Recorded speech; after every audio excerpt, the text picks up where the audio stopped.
Good evening, guys. Hey, Diors, good to see you. Hey, Mark, good to see you too. Hey, dear loves of all, good to see you. How are you guys doing? I hope you are doing good. And there we have Mark. Good to see you. Good to see you too. Sorry I missed last week. It was like really wanted to be on that one, but kind of had some pending family issues I did not want to get away from. So, I understand. Family comes first. Yep, and it's two ideas in a row I've sent to you. Both of them I couldn't be on. I'm like, I got to stop sending them ideas because if I send them an idea, I'll be busy that weekend. So I'll keep sending ideas. That's okay. Sending ideas is good. Keep doing that, Mark. Hey, CR. Hey, PV. Good to see you.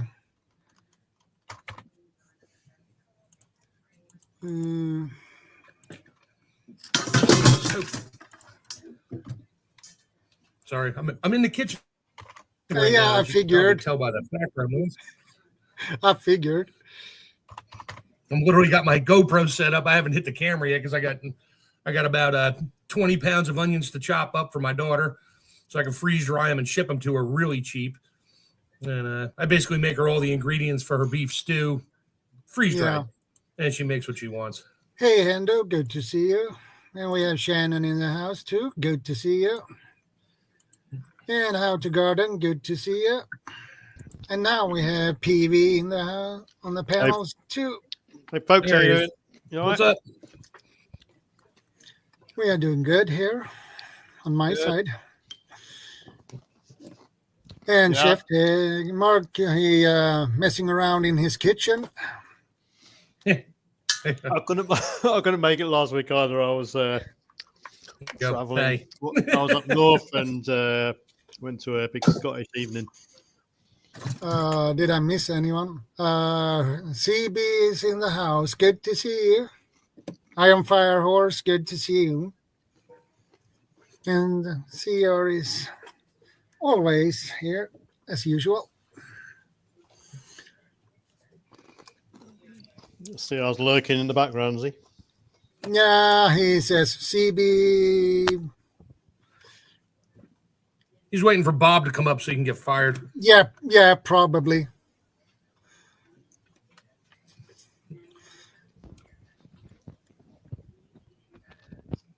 Device not connected. Okay, we'll wait a couple of seconds and see if it.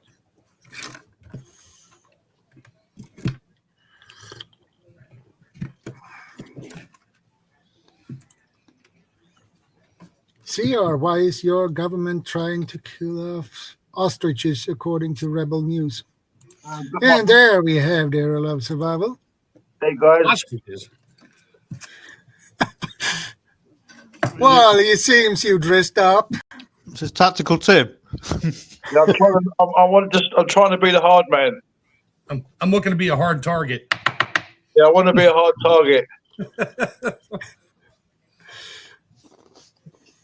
Yeah, I took your idea, dear, for this stream. And I will take your second idea next weekend. So, next Saturday. So, that will be cool. How to look like a hard target in an SHTF. That is today's topic.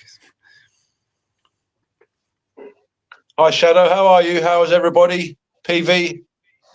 Well, I'm doing good. Chef is busy there. Yeah, we're doing good here. Busy week.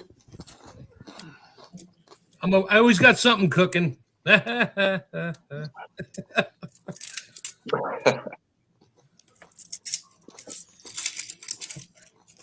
Yeah, dear love survival. I don't know if you saw it.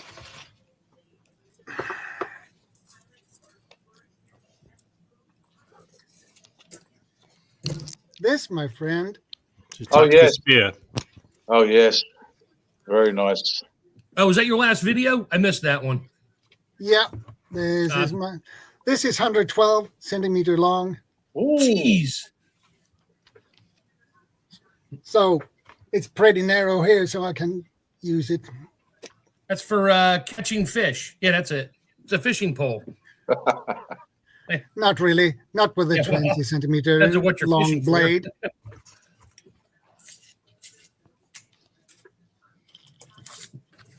It's actually an M48 tactical talon spear, basically.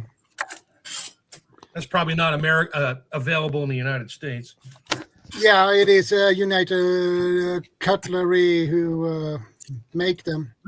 Really? Yeah, I thought they would be banned in Britain as well, but they're not. You can buy them. Ooh. Wow. And we have the oars as well. Hang on. I might have to temporarily leave real quick. I'm having issues with the connectivity of my stupid Bluetooth here. Adios. So this is a nice one, in my opinion. That's And pretty it's sweet. sharp too. Looks very sharp. Yeah. Let's say I don't want to poke myself with it. That would be a bad idea. Is that stainless or carbon? Stainless. Even better. So, can you extend? Is that extendable? Can you put No. something in? It's not No, extendable. No, it's not.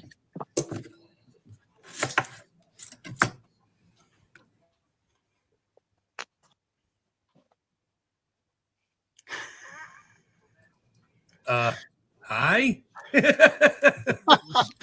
Pretty quickly, that'll become the only way Smiley. you'll be able to speak to people without getting monitored.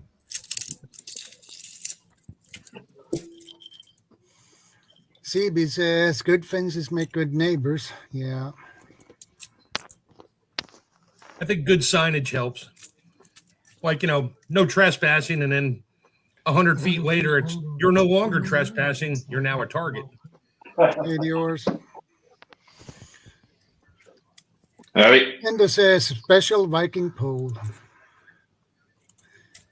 Zombie deterrent tool.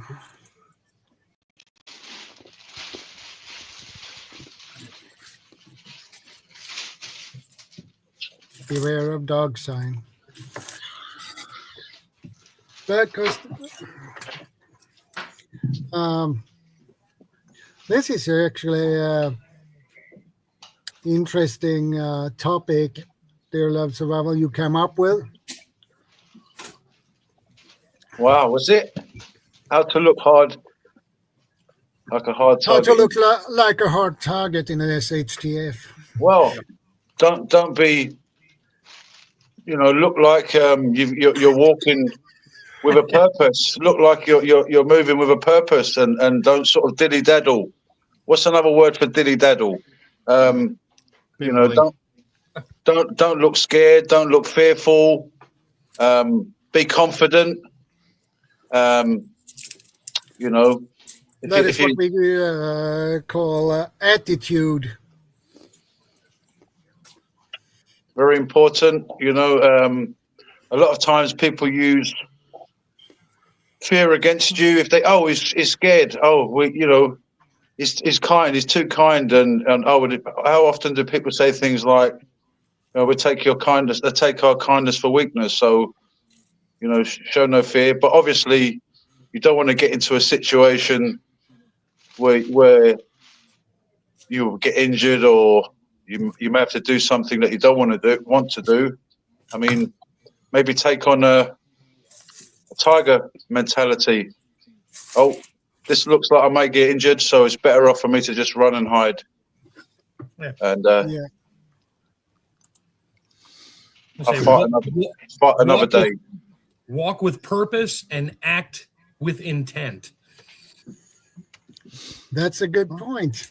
Well, the thing is, these days, it's regardless of SHTF or not, there's people out there to get you now, let alone SHTF. Yes. In any sort of societal collapse, social disruption, long-term outage, which results in, an SHTF scenario, then you'll be even more of a target as people, resources start to dwindle and stuff like that. Eyes will be on you, and they'll be looking for the easy prey, the easy targets. Could be looters, who are chancing their arm. Hey, We Guardian. have, hey, Guardian. So Guardian.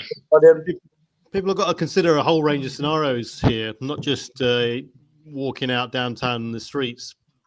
You got to obviously, the standard sort of thing is project confidence and walk with purpose and all this sort of stuff. But I think it could be a bit more to it than that. Yep. You've got to consider the area, the area you're in, the area you're going to be moving into. For a start off, if the threat was that bad, you have to consider these sorts of things. Then don't go out on your own. Basically, go out in minimal pairs, whether it be in the woods, on a trail, downtown, in a city, it doesn't matter. If you know the place already or you're a regular there, it still doesn't matter, because you might get the odd newcomer or out of towner or stranger that's turned up to prey on, the odd newcomer or the odd people in the street. They'll be sizing you up, basically. Yeah, I was about ready to say, the numbers, best to have, groups, have somebody, I remember in the military, in the Navy, whenever we went on Liberty, you had a Liberty buddy, if you're in the Army or Marine Corps, they call it battle buddy. When you're out on Liberty, you have somebody there watching your six. Exactly, yeah. And, it always pays to be confident and project confidence, mate. You want to, it's no good walking around town puffing your chest out as soon as you think there's any sort of threat appearing. That's not going to wash in some circumstances. It could be a variety of a whole array of reasons. You're sort of got to adopt a full defense aura. So, Hey, Mother Earth Garden Club, good to see you. Proficiency with everything you do will project an aura of confidence. So what I mean by that is, proficiency in the way you walk, what the way you dress. You don't want to start looking like a tourist. Don't look like a tourist. You don't want to start walking into sort of renowned or rough areas, dressed as a librarian, for instance. You're going to stick out like a sore thumb, basically. So unless you're dressed like that librarian, what was the actress's name? Was it Rachel Weisz or from The Mummy? Right. So I'm talking about her from The Mummy too, though. Yeah. But or just go out dressed completely out of place and just act a little nuts. Yeah, I mean, if you were to look at anyone could walk down their own neighborhood or street and pick out the easy prey for people, and the easiest prey that people could be would be, the people who got headphones on, or the people staring in their phones, or the people reading, or the people walking along eating. This is where I wish Bob was here, because Bob discusses this ad nauseum. People preoccupying themselves, staring at their electronic devices. People can't help it. People can't help it. And hey, Kentucky Survivors, good to see you. We used to have a saying, in the sailing world, get your head out of the boat. You get people who would stare down looking at things inside the boat or look at the rigging and stuff like that. Vanessa, good to see you. You can't see what's going on or what's approaching you or what threats are around. So get your head out the boat, look around, contribute to your visual picture, your visual threat assessment, which is ongoing. It's like driving a car, as you're driving a car, you're building up this picture of threats, what's coming ahead, are you close enough to the car in front, etc., etc. Same when you're out and about walking. You're looking around, looking in from the distance all the way through to that. It's all down to your personal security. So, on the one hand, threat awareness is part of it, but you've got to conduct yourself in such a way, make the right decisions in such a way where you're not going to be the easy target. You're not going to be the slowest person on the streets. Pepper for the ages. Good to see you, man. At the end of the day, you can adopt as many measures as you like, and your failure may come down to circumstance at the end of the day. So there's only so much you could do, in the wrong place at the wrong time sort of scenario. So, anyone else got any thoughts on that sort of instant? So what do you say, Guardian? Hey, it's good to be on the panel. Thank you for having me up. I appreciate it, and hope that everybody in the side chat in the comment section as well is doing well. Yeah, it's a very, very interesting topic. I think one that a lot of thoughts gone into as well. Being a bit of a grey man, for the most part, blending in can actually be one of the smartest things, for the most part, where you've got to mix in and kind of amalgamate with people and be in a crowd. I think that for the most part, a person's got to look at that strategically. But when it comes down to your location, you have to look like an extremely hard target because you have the capability to defend yourselves.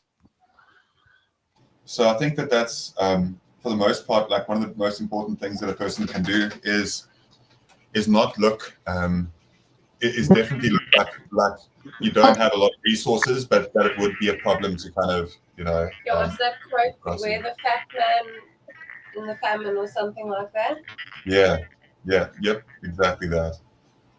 So you also got to make sure that you're not looking like you are very well fed when everybody else is if people are going to get resources and everyone's getting go get as well.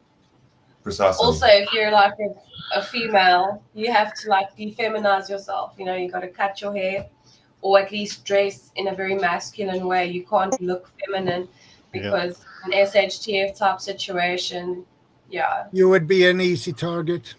Unless, as it goes with most scenarios as well, if you guys know the quotation, that's bait. You know what I mean? Where you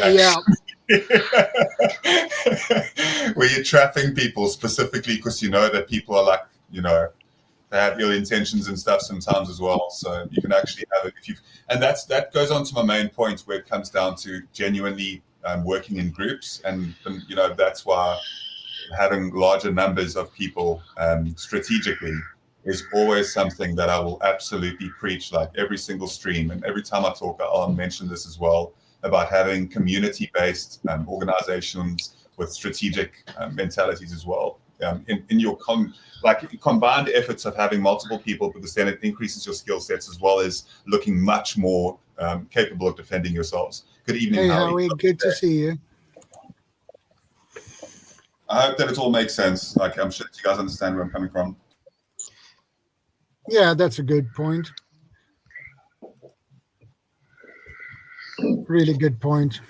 Yeah, it can go strange. I mean, I think we all know where we are with this sort of thing, and people's experiences as time goes on, we'll learn more as to how they were victim, if not. It's interesting. It can go the other way as well. You can go over the edge to the other side in terms of. You can overdo it. You can overdo it, yeah. If you're walking downtown dressed as the real of survival there, body armor, knife strapped to your chest saying, come and have a go if you think you're hard enough sort of thing, then people might view that as a challenge, especially if you're in gangs and stuff like this. Yeah. Pick the biggest bloke in the bar, you get, have a go at him and you will respect you more in the gang, that sort of thing.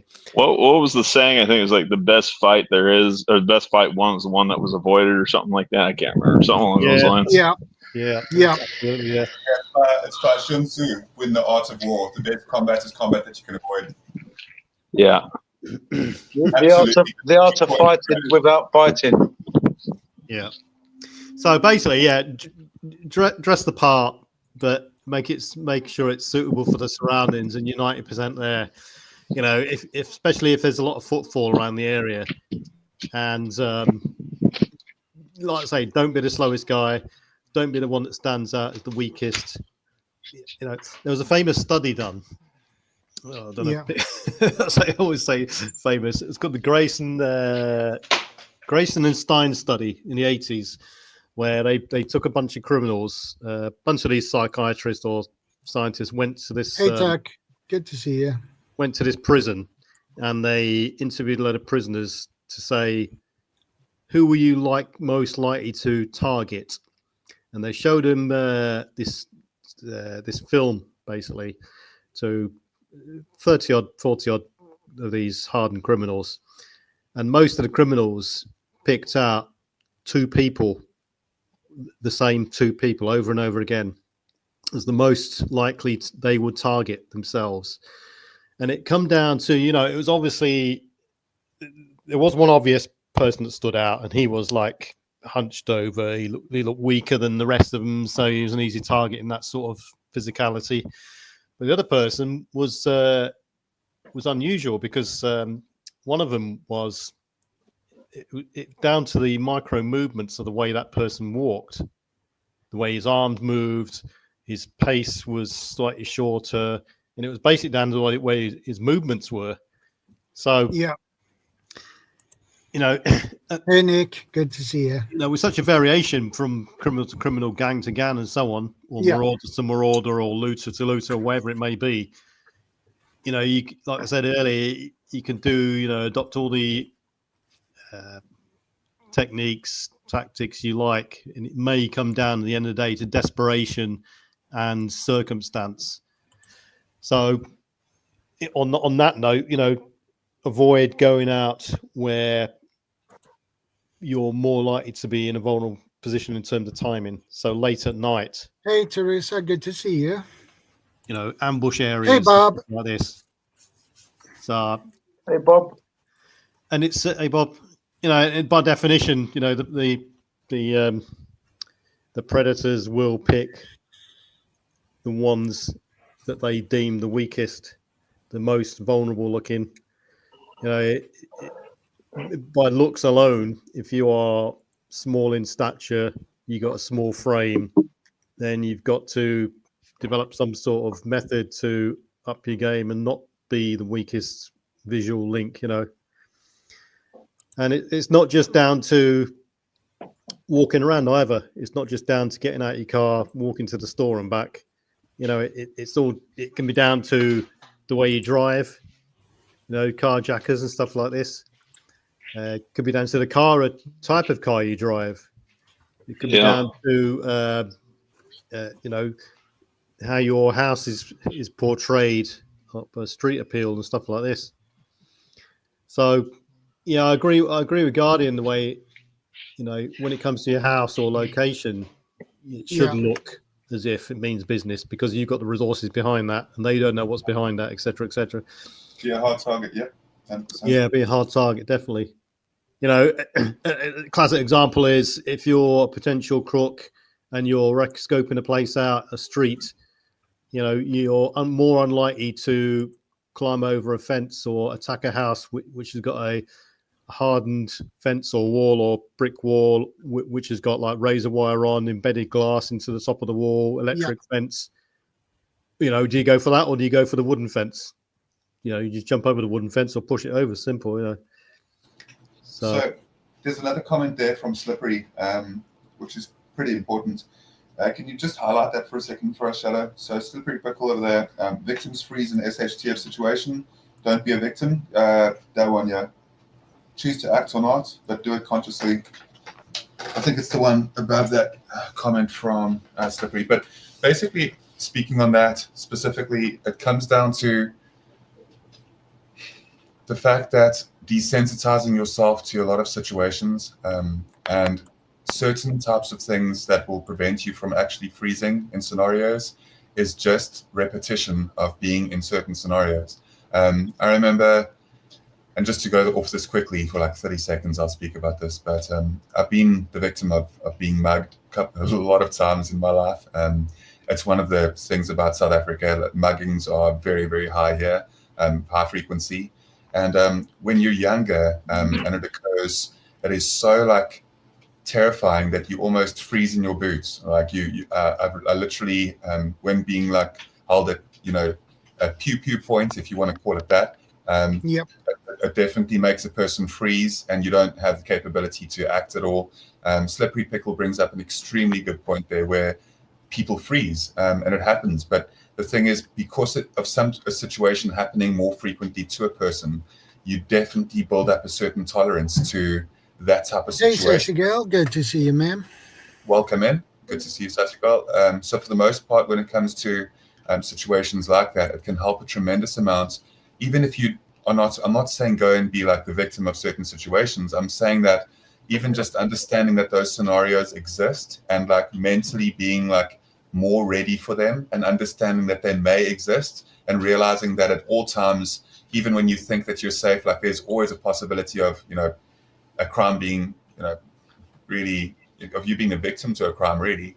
So just have like that consciousness to you and be alert at all times. And the whole thing is situational awareness. Understand exactly what's going on around you at all times. Don't be stupid. Like that's it, straightforward. Like don't be dumb and like, not know what's going on around you at all times. You've got to be aware. And even though I'm somebody that uses earphones sometimes when I train, so I can't speak too much about like not using earphones and that as well. But it is just better to be conscious of your surroundings at all times. When you're speaking of situational awareness and that kind of stuff, I was thinking about I want to bring up something from the history. Now we're going back to Japan, in the feudal Japan. Most of those daimyos, they hired ninjas, but I'm not going to talk about ninjas in that. Many think the ninjas were dressed in black and things like that, but that is definitely wrong. But I want to mention that is historical ninjas, they know their surroundings. They know everything about situational awareness. And they could blend in. If they went to a village, they dressed like those in the village. And if they went to next village, they dressed like they dressed in that village. So they blended in totally. So you could visit a person and they had a gardener, but you couldn't see that. You couldn't say if that was a ninja or not, because that person didn't show it.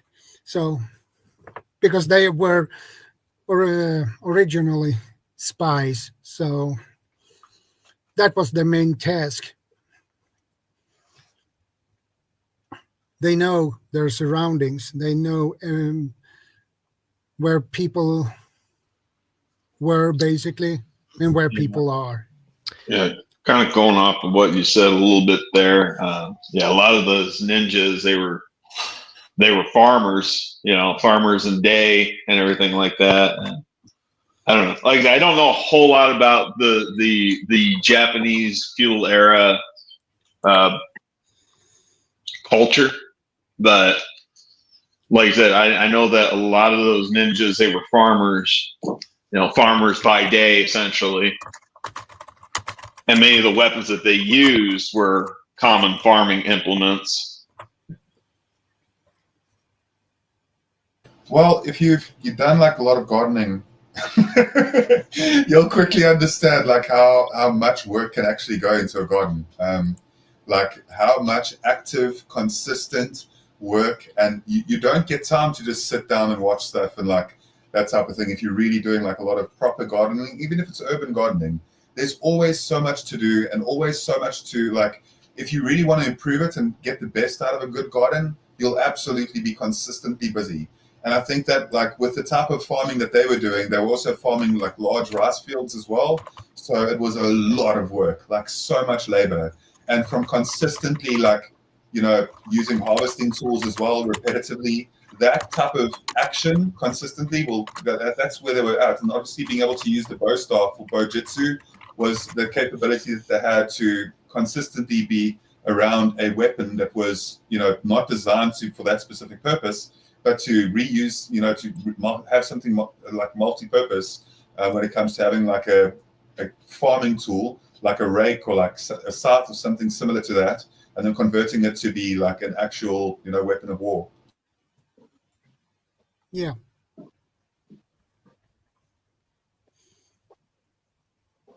But they were also experts on survival. They were experts on medicine. Yes, on medicines, 100% so. On understanding all the plants in the area and how to use them. Understanding plants is very important. Yeah, so historically, if you go back historically when it comes to ninjas, they were experts on that. They did know how to take care. If they get wounded, they know how to take care of it and get back home. So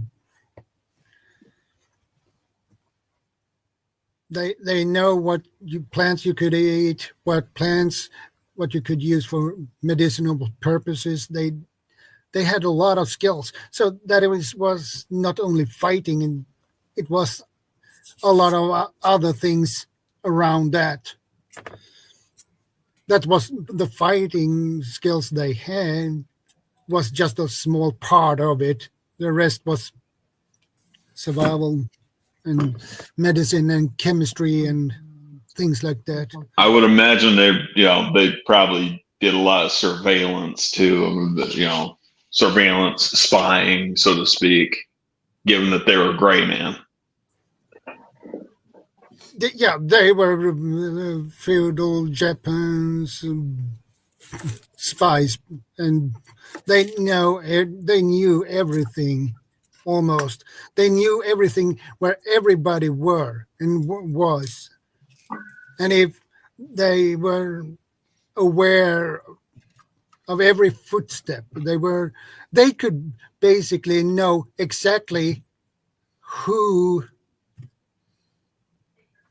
walked in the corridor or something, which person it was, if it was a servant, or if it was a samurai, or if it was a daimyo or something. They could hear it on their footsteps, basically.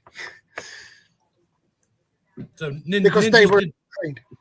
Ninjas just didn't walk around practicing their ninja moves in public or in a sketchy area, like throwing out little kung fu moves as they're walking to try to keep people away, because that just draws attention to you. Like, okay, he's either psychotic or he's an idiot, and let's get what he got. Let's get what he has. Yeah. I think that repetition of any sort of martial arts is the way forward. And for somebody to become proficient in it, it has to be part of their daily lives, and you have to practice consistently. Hey, Loop. Good to see you. If you aim to be good at anything, the only way to do so is to be consistently practicing. And so if it is to, if somebody is practicing their martial arts pretty much wherever, like, I don't give a fuck what people, sorry for the language, but I don't give too much of a damn what people think, like, when it comes to just in general, when it comes like Mr. Miyagi's wax on, wax off. Exactly. So everything you're doing, right? That's a brilliant point. So like everything you're doing, like find a way to, to utilize and to improvise like certain workouts within that. That's a brilliant point. They're talking about gardening and ninjas and moves, and I was thinking these garden hose, they're absolutely brilliant. Yeah. And you can have a lot of fun with these. And oops, there goes my laptop. Yeah. But basically, it's actually a really cool little tool. That's just about as lethal as Shadow's spike stick. Yes, spear. Actually longer length. And so, gardening can be a lot of fun. It can also be, you can use it as training. You can use it, keep yourself fit, but also, like Shadow was just saying there, you can have a lot of fun as well. I think, right, so you want to reduce your target, your ability for other people to perceive you as a target. you've got to. It's obviously pre-attack measures. So you plan your day, your trip, whatever it is. You've got to. So if you're going down into a dodgy area because it's the only store that's open, it's the only opportunity to get your things, or whatever the threat is, then time is on your side. So you're going to do it, so you can plan for it. So you can obviously pick the areas you're going to, and your route in. You can pick those. So you're making sure you're not giving yourself undue threats by going into the wrong area to get to your I'll say target, but I'll try and keep it civilian orientated. To the store you're going to, pick the timings so you're not going into your area where time is going to be your disadvantage. You don't want to go in the late hours where you're on your own. Being around other people is good in some circumstances. Ideally, as I said, in at least two of you. So you got two pairs of eyes looking around, building up a picture. So the more time you can give to yourself, your brain, by looking ahead and projecting incoming threats, the better. If someone's watching you and trying to pick out a weak link amongst a bunch of people walking along, and they can see someone who is looking out and looking ahead and being aware of their surroundings, it ruins the element of surprise for them, you see, because it gives you an opportunity to prepare yourself for any attack. However, in some cases, you don't get any warning whatsoever. You're approaching someone walking the street, all of a sudden they put a knife into your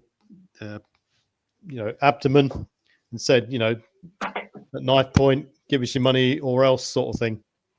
So in that sort of scenario, it's too late, but you can adopt these measures to give yourself time for other forms of attacker or predator, and then likewise, as we said, confidence goes a long way. The way you conduct yourself, look around, what you wear into some sort of extent. If someone knows they look at you, think, is he wearing training shoes, flip-flops, or good sturdy boots? All key indications. There's a priority list of, it's almost like a checklist if someone's looking at you. Shall I attack? What's he like? He's got flip-flops on. Easy target for a start off. He's not going to run too far. Step on his toes. Walk around. Hey, I'm wearing flip-flops right now, but I'm in my house. You're in your house, yeah. So I was going to say that even if you look back, even the ninjas and that as well would wear those slip-flops, right? Like there's certain kind of slippers that they had. Yeah. I know what you mean, but and when it comes to your house and things like this, you can put up dummy cameras, warning signs. Hey, King, good to see you. If you can't afford to get cameras and stuff like this, you can almost call the bluff of an attacker. But once your bluff is called and it's realized that they're dummy cameras or they're dummy warning signs and there's nothing to back it up, then beware, because it's open season, then you've got to the game is up, sort of thing. You've been sussed.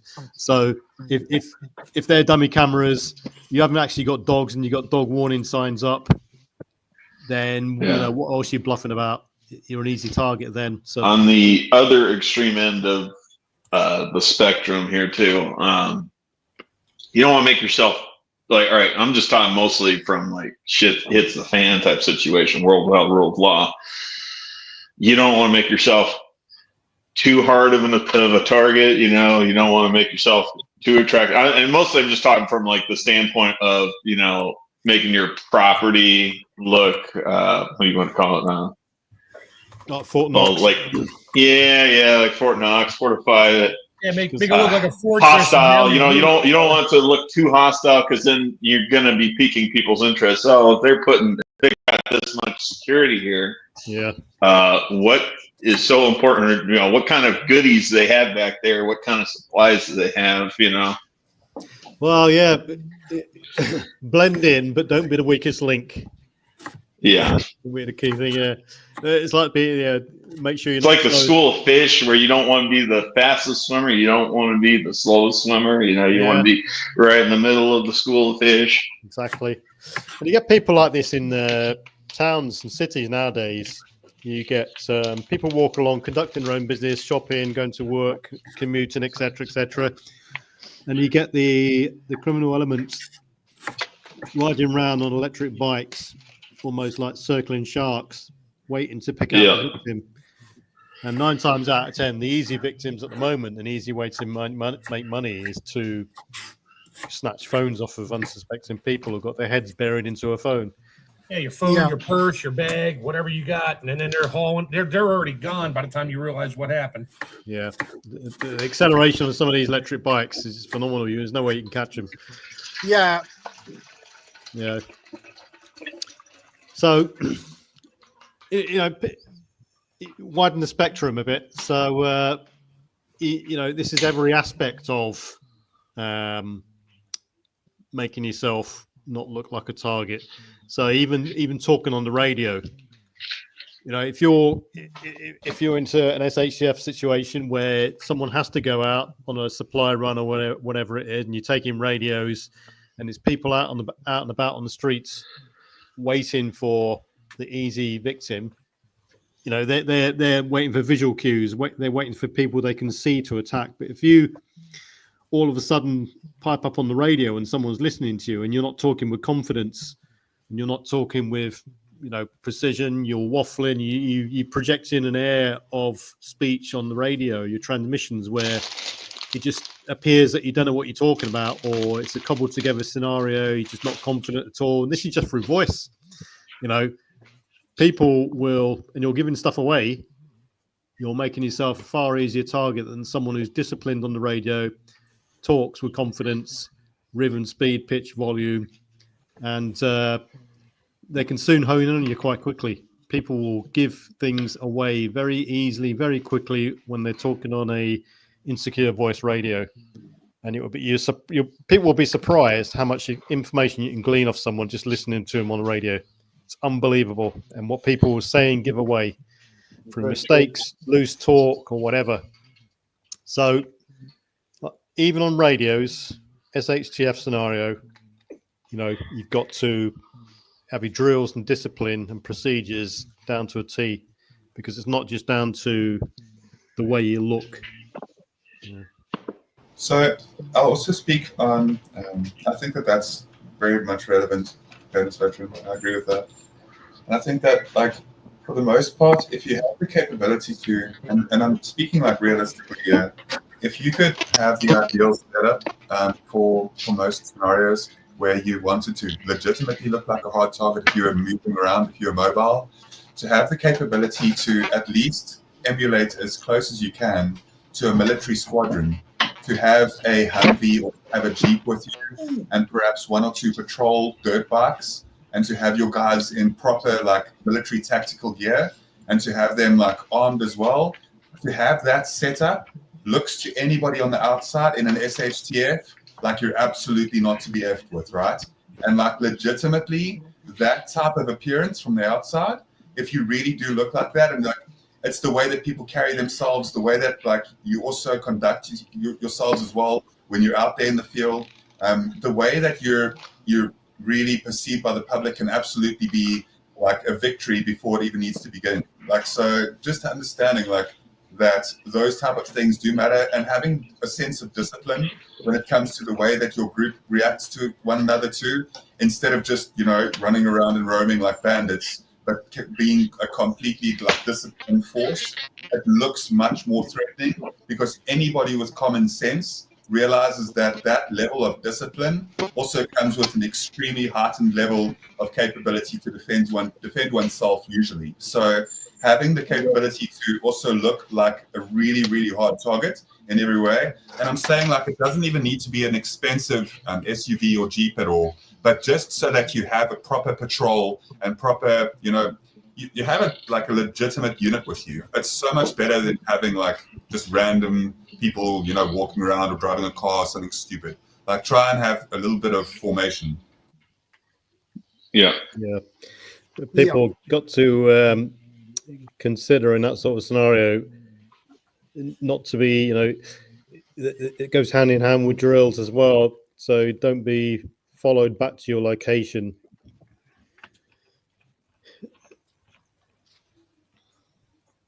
No, that would be a bad idea. If you want to learn a lot, look at Slippery Pickle's latest comments as well, and check out go do a little bit of research as well into what Slippery Pickle's speaking about there.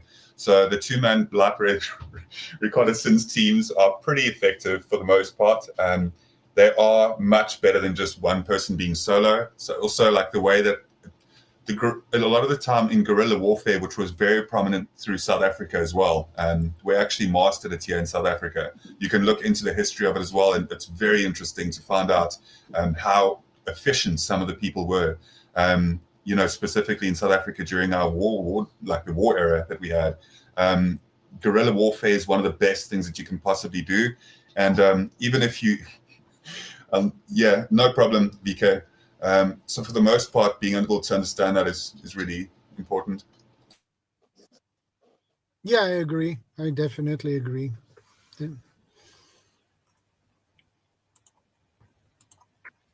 Speaking of that, I was thinking about, I recently subscribed to a channel. The channel name is Jason Hansen, former CIA officer, ex-police officer too. He was a police officer before he joined the CIA. But he doesn't work for CIA anymore. But his YouTube channel has on how to know if someone follows you, and there is 3 different steps you can take to know if you really are followed by one. So I can recommend his channel. He has really good ideas. He also he's also an author of a book as well.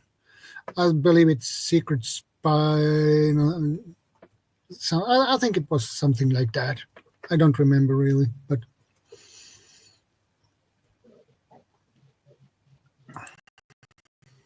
So in order to counter the threat, it's not just about projecting yourself as not being a easy target. You can counter the attacking threat by making sure you identify the criminal as well as them identifying you as the victim. So you can start reverse scoping people out. It comes down to the situational awareness scenario where as you're scanning around, you're looking for people sort of leaning out of alleyways, scoping people out, or groups of people trying to inconspicuously work together to look for victims. You're looking for the threats, what are they wearing? Is there a trend in the area of a certain type of person who dressed in a certain type of way, pickpocketing? Like I said earlier, is there a certain threat of people nicking phones that are dressed in black and on electric bikes? So you're being aware of those. So you can, with a bit of research and keeping on top of things and keeping your information flow going beforehand, you can scope out the current threats to counter anyone scoping you out. And then you can do this from various distances, obviously, far distance, middle distance, and you can close it down to your sort of immediate area. And if the threat is that bad, you can start working together with whoever you're going out with to come up with a plan in case you are attacked, or in case the signals are there preempting an attack. It's there's loads of different scenarios, but come up with some sort of attack, plan at least. Minimal it can be, we'll RV at a certain location, but rather than that, than just be attacked out of the blue when it could have been identified beforehand, and you are just all in a flap, and you haven't got a clue what to do basically, because of don't discount follow-up attacks either. So there's plenty of scenarios where people have been knocked unconscious or been robbed, and then someone else comes whilst you're down, checking your pockets to see if you've got anything else in you. So,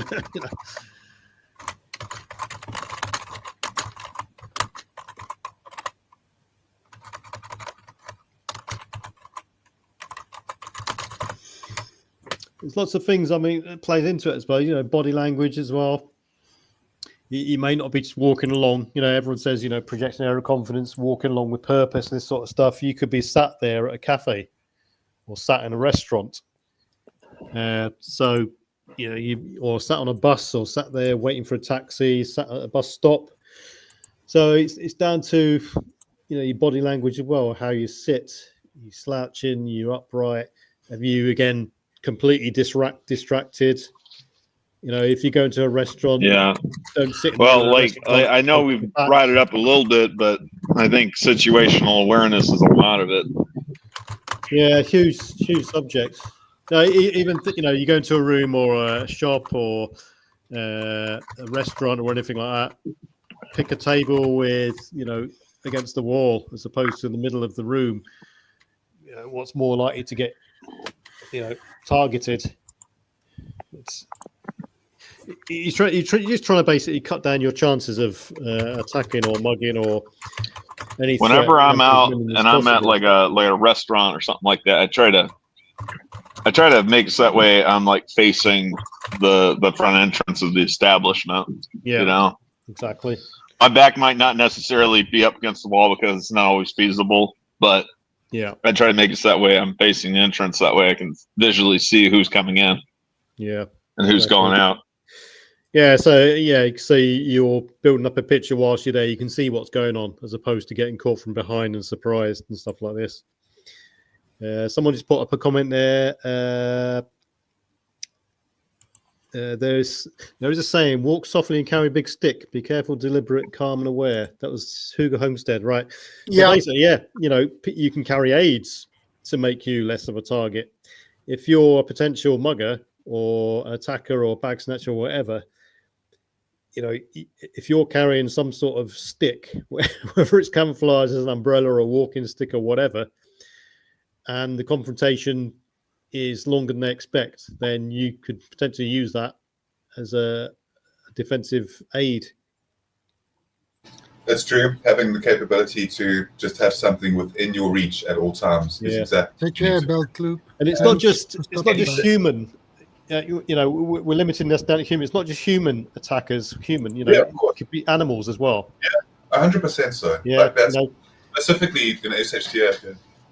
Yeah, dogs.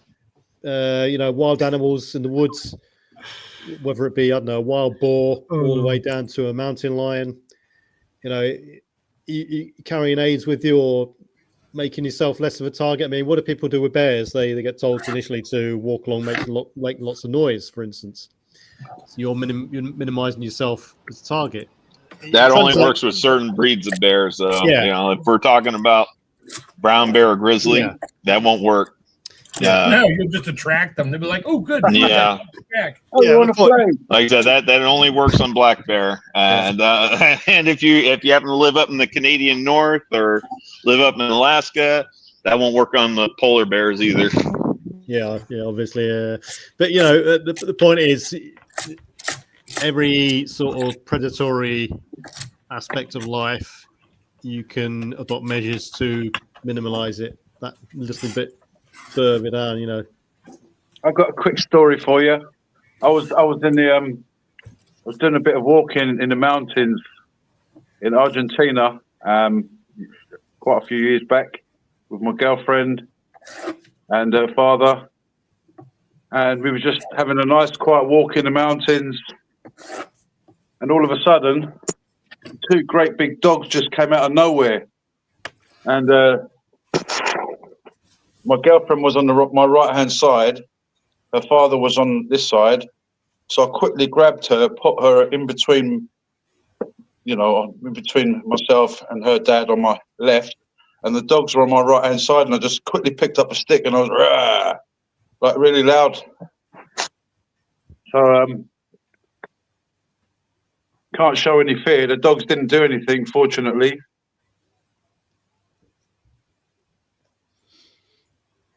So they went for the person on the outside of the group, Which was me, because yeah. my girlfriend was on my right, and so I pulled her to my left, and then I was facing the dogs, but you know, as well, in the meantime, I sort of bent down and picked up a stick really quick and just confronted the dogs. And it was a big Doberman and some kind of cross German Shepherd. It was quite big, very big dogs. Yeah. Yeah, I mean, And, body positioning, I mean, this day and age, we're seeing, you know, as far back as, you know, Christmas time, the way you walk down the street, you know, you walk towards oncoming traffic as opposed to walking with oncoming traffic so you can see ahead of any threat. You know, Christmas time just gone, people mowing people down with vehicles to try and make some sort of high body count in Christmas markets and stuff like this. I mean, okay, Christmas markets are so densely packed that you're not going to be able to see. Yeah, we had a few parades, few of the Christmas parades over here in the States that people. There was one guy. I don't remember if that was up in Illinois, where the hell that was at. I don't say it was like Christmas of either last year or 2023. That guy killed like 15 people with an SUV at a Christmas parade. All right, yeah. I mean, in densely packed areas, it's difficult to spot a threat. But if you're walking towards oncoming traffic on the pavement or sidewalk, then it's far easier for you to spot the threat coming, as opposed to it being behind you. And, you know, if you're a potential person, you know, you've got to think how these guys think. If you're thinking of doing this sort of thing, then for the maximum body count, you would want to drive and into where people can't see you coming, because they're not going to get out of the way. So, yeah, body position in the street is another little sliver to add.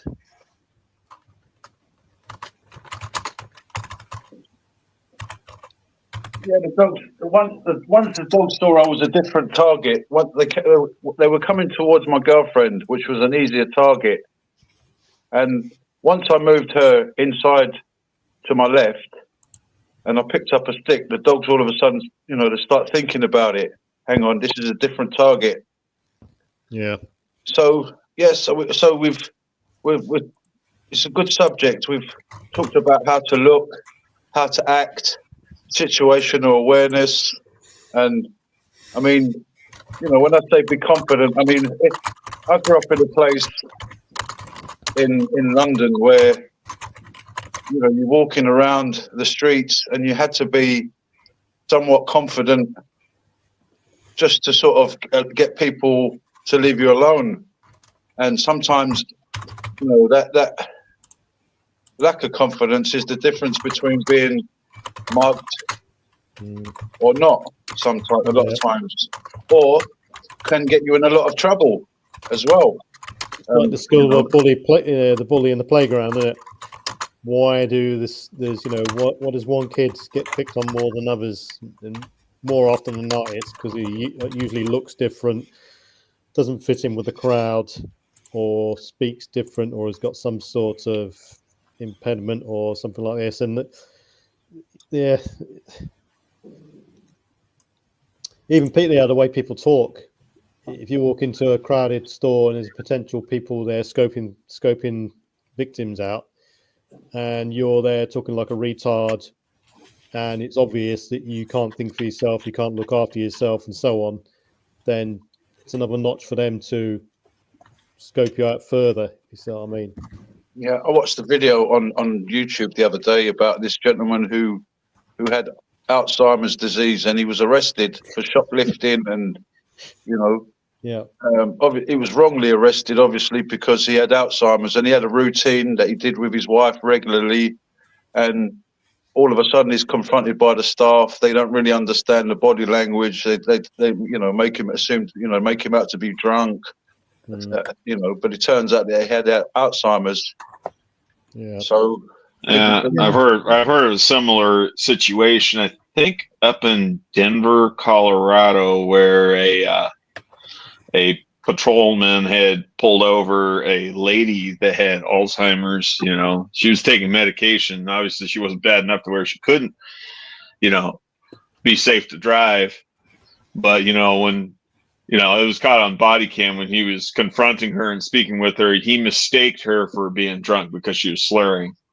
And that unfortunately ended up being a real unfortunate situation because she ended up having to press police brutality charges with him because he roughly handcuffed her and everything like that when falsely arresting her. But like I said, not knowing that she obviously has some medical problems that are known, but of course he wouldn't know that, at least not then at the time.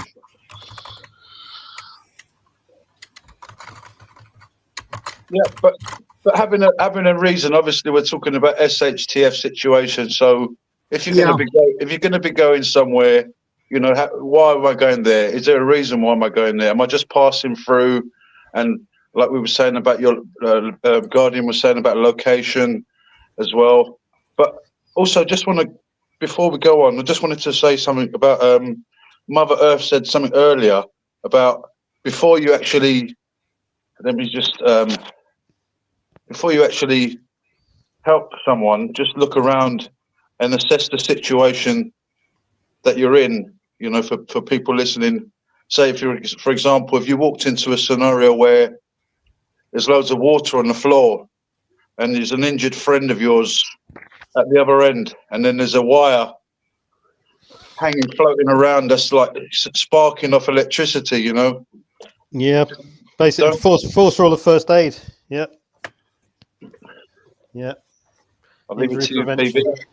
Slippery was speaking about, I try not to bring up too much the fact that, about my certain bias because I'm South African, right? So being from South Africa, we have to look at things in sometimes an extremely defensive way. And you'll find that it's almost common culture for us to have certain dogs, like your smaller, very alert dogs, to actually have them indoors with us. It's very much like a common thing in South Africa.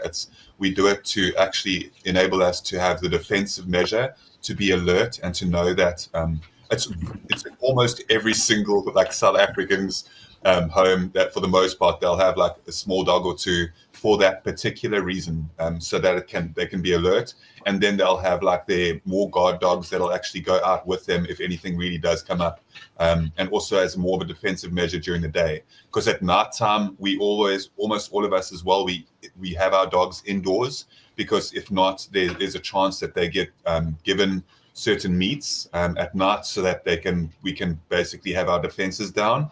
And we actually live in a lot of ways, whether you not believe this or not. And I don't really care. Like, I'm not trying to, put on a parade or something. I'm just genuinely being honest with you guys and letting you know that the threat of us being broken into and the threat of us being mugged is such a reality at all times that we're raised in a way to consistently expect it at all times as well. And when it comes to the common way that our homes are as well, if you look at the amount of security fencing, because people say, oh, you're South African in your gated communities. You live here for a couple of years and you tell me you won't want to have a gate, won't want to have increased security or defensive barriers, making sure you got electric fencing, have all camera systems set up. It's like a freaking, you have no idea how intense it really is. And that's why I say it's something that I don't bring up too often, but in this situation, almost all the homes in the evenings look very well defended, and people know that they've got dogs in the indoor, and they know that most of the homeowners have weapons close to them at all times as well. We live in fear in a way, but that fear eventually fades away and it just becomes part of our normal day-to-day lives. We don't even see it as being scared anymore. Like we see it as constantly having to like have our like backs against the wall, you know, be like in consistent defensive mode. And that's why sometimes we are how we are. And that's, I guess, you know, I don't want to go on about it, but I'm just going to say that I wasn't saying, or like I said before, I wasn't saying all that stuff's bad and everything like that. Because again, deterrence, if you you know, like I said, deterrence is probably a number one thing.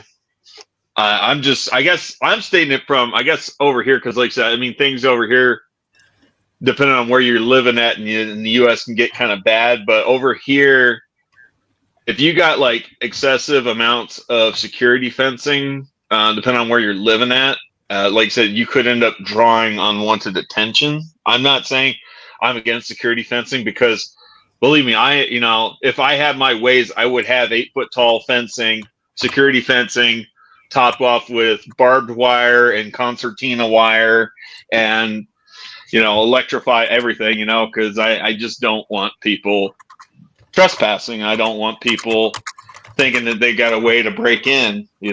But I'm just saying from the other standpoint, depending on where you live at, it'd be better to be subtle with the security measures if we're talking from the standpoint of fortifying a location. No, it wasn't directly. It was just in general about the conversation and about like the dynamic of living here. It wasn't off of what you were saying at all. I definitely hear exactly where you're coming from with that. I think that it makes complete sense. It's just that like from here, it's definitely like just, it's, the reason why I don't speak about it is because it is something that I've seen a lot of like the time brought up by other fellow South Africans, because it feels like when you're in this reality that you want to, that as soon as somebody like gives you a kind of a gap to talk, you'll like quickly be like, oh my gosh, guys, like you won't believe what it's actually like here, because you want to feel like that in our little world, if you want to call it that here, that we've got, that there's at least some sort of international knowledge, and we make other people aware across the world, like what type of things we potentially are like dealing with here, that it's not, that when you're in a situation where you feel like you have to be on the defensive all the time, that's also when you just feel like you've got to tell other people, and that's why I don't do it, because I objectively try to make sure that it's not something that's part of my character. I believe that like there's a lot of other things that I try to bring across to the table. But my, oh my, if anybody from outside South Africa had to spend like a couple of years here and really understand the grit of it, you'd quickly be like, oh wow, like that is actually insane. Like how I live I'm going to close off here and say that I live in the 9th most dangerous city in the entire world. Out of all of the cities that are in existence right now in this year, specifically 2025, and I know there is 2024 as well, Nelson Mandela Bay, which is my city. Those of you who watch know my content know this. Nelson Mandela Bay is the 9th most dangerous city on the planet.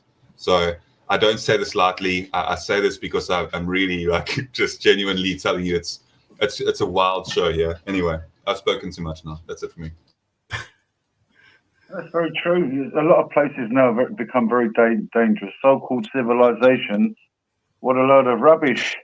I mean, exactly. Yeah. I mean, you can imagine how many dustbins are in every city around the world, and how many times do they ever clean them with bleach? Not a lot. So, I mean, so-called civilization it's got its problems, but I mean, a lot of places are very dangerous now. Become much more. Definitely, South Africa is very dangerous. In some parts, very dangerous. South America, London, parts of England, UK. Certainly, there's cities that have become no-go areas. I mean, as well, take note before the SHTF situation comes. We always talk about being aware. If you've got to travel past a certain area, take note which area is bad. We're going to see some very hard times, out there. Just try and be as prepared.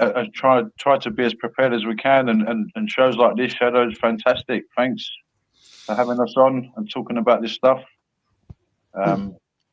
Try and cut down your target area as much as possible. This includes online activity. If you are showing all your preps, your location, what you look like, where you live, etc., online, you can guarantee you're going to be more of a target come austere times when things go down than if not, because people will know. When people get desperate, they'll do anything they can to get their hands on it. So watch what you do online. Watch what you're actually giving away. It's all right being the popular guy online, all this sort of stuff, showing all your preps, showing that you've got, a bunker kitted out with 2 years supply of food. It can take 10 people, but there's only 2 of us, all this sort of stuff. Food forest, yeah, etc. Guardian's got lots of apples in there down there. Let's rob his apples to get some apple pies and stuff like that, Yeah, people, we may laugh at that sort of thing, but I think people get the picture. Be very don't advertise yourself too much, because you got to think ahead. Once it's online, it's only you that can take the content off, and people can record it. So after you think you have taken certain contents off, which gives you away, someone might have already recorded it, and it's too late. Then the cat's out of the bag, So information distribution, stuff like this, and people can, I've done it. Take their wherever they live, they can take their house and property off of Google Maps to make it look like a fuzzy, blurred out area, as opposed to someone looking, an initial scoping out sort of system. It's easy to do. So, with these little tiny measures, just trims your, what makes your chances a bit better, I suppose. What did you say, young man? You want my gardening tools? What? This gardening tool? Come and get them. Who remembers the film? Yeah. Dog Soldiers. I can't say I've heard of that film. 300. When they said, Spartans, lay down your weapons. Well, they have garden hoses. And Leonidas said, come and get them. Yeah. Anyway. Yeah. Molan, was it Molan Labe or Molan Labe? I'm not sure how it's pronounced. Labe, I think. I think it's Labe, but Yeah, it's Molan Labe. Yeah. Sorry, I just know these things.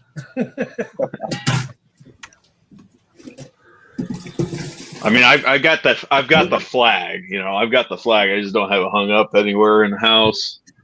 I wish I could hang shit up over here at this place, but got concrete walls, so can't really drive a thumbtack to that.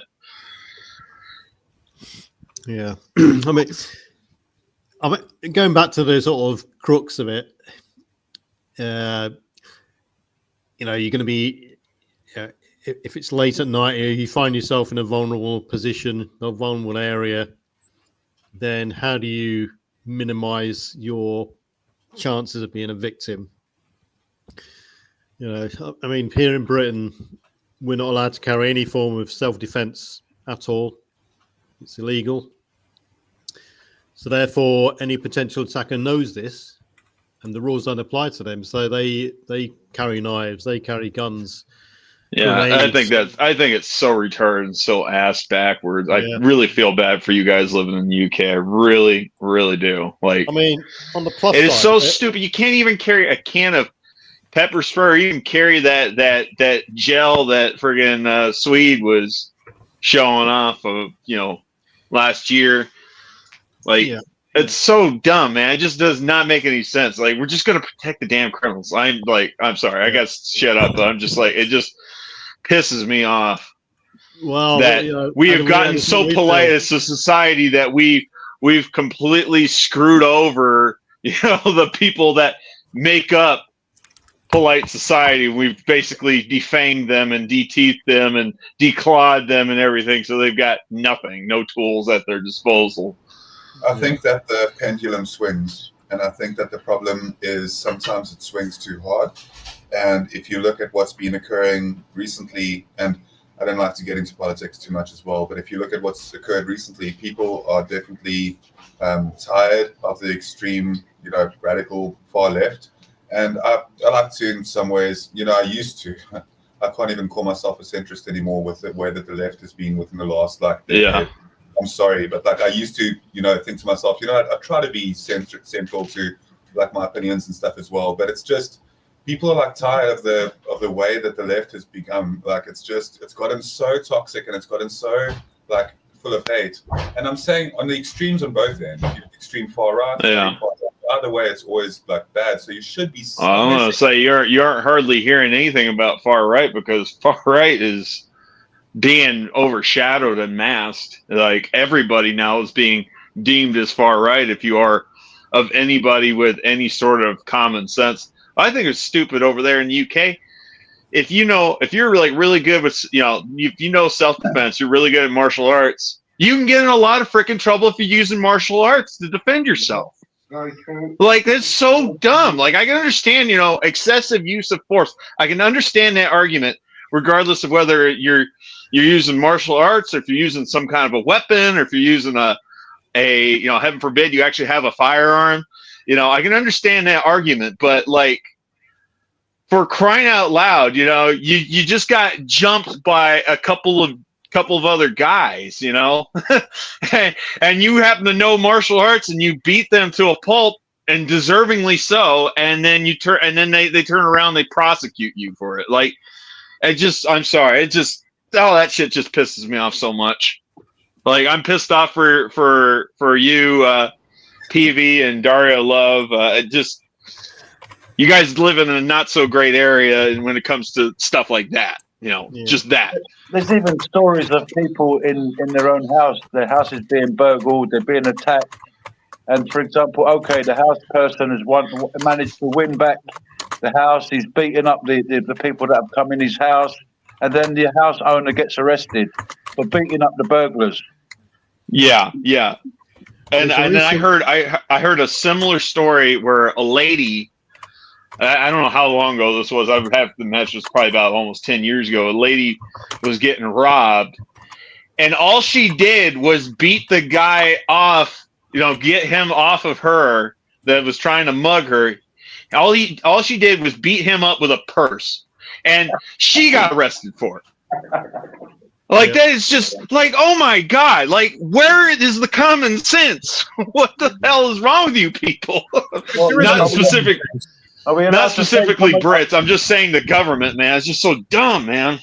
Maybe there's going to come a time when we can't say common sense. There was one guy recently who was quite well off. He was a business owner, and he got broken into by a gang, and they stole X amounts of thousands of pounds worth of jewellery. So we reported to the police.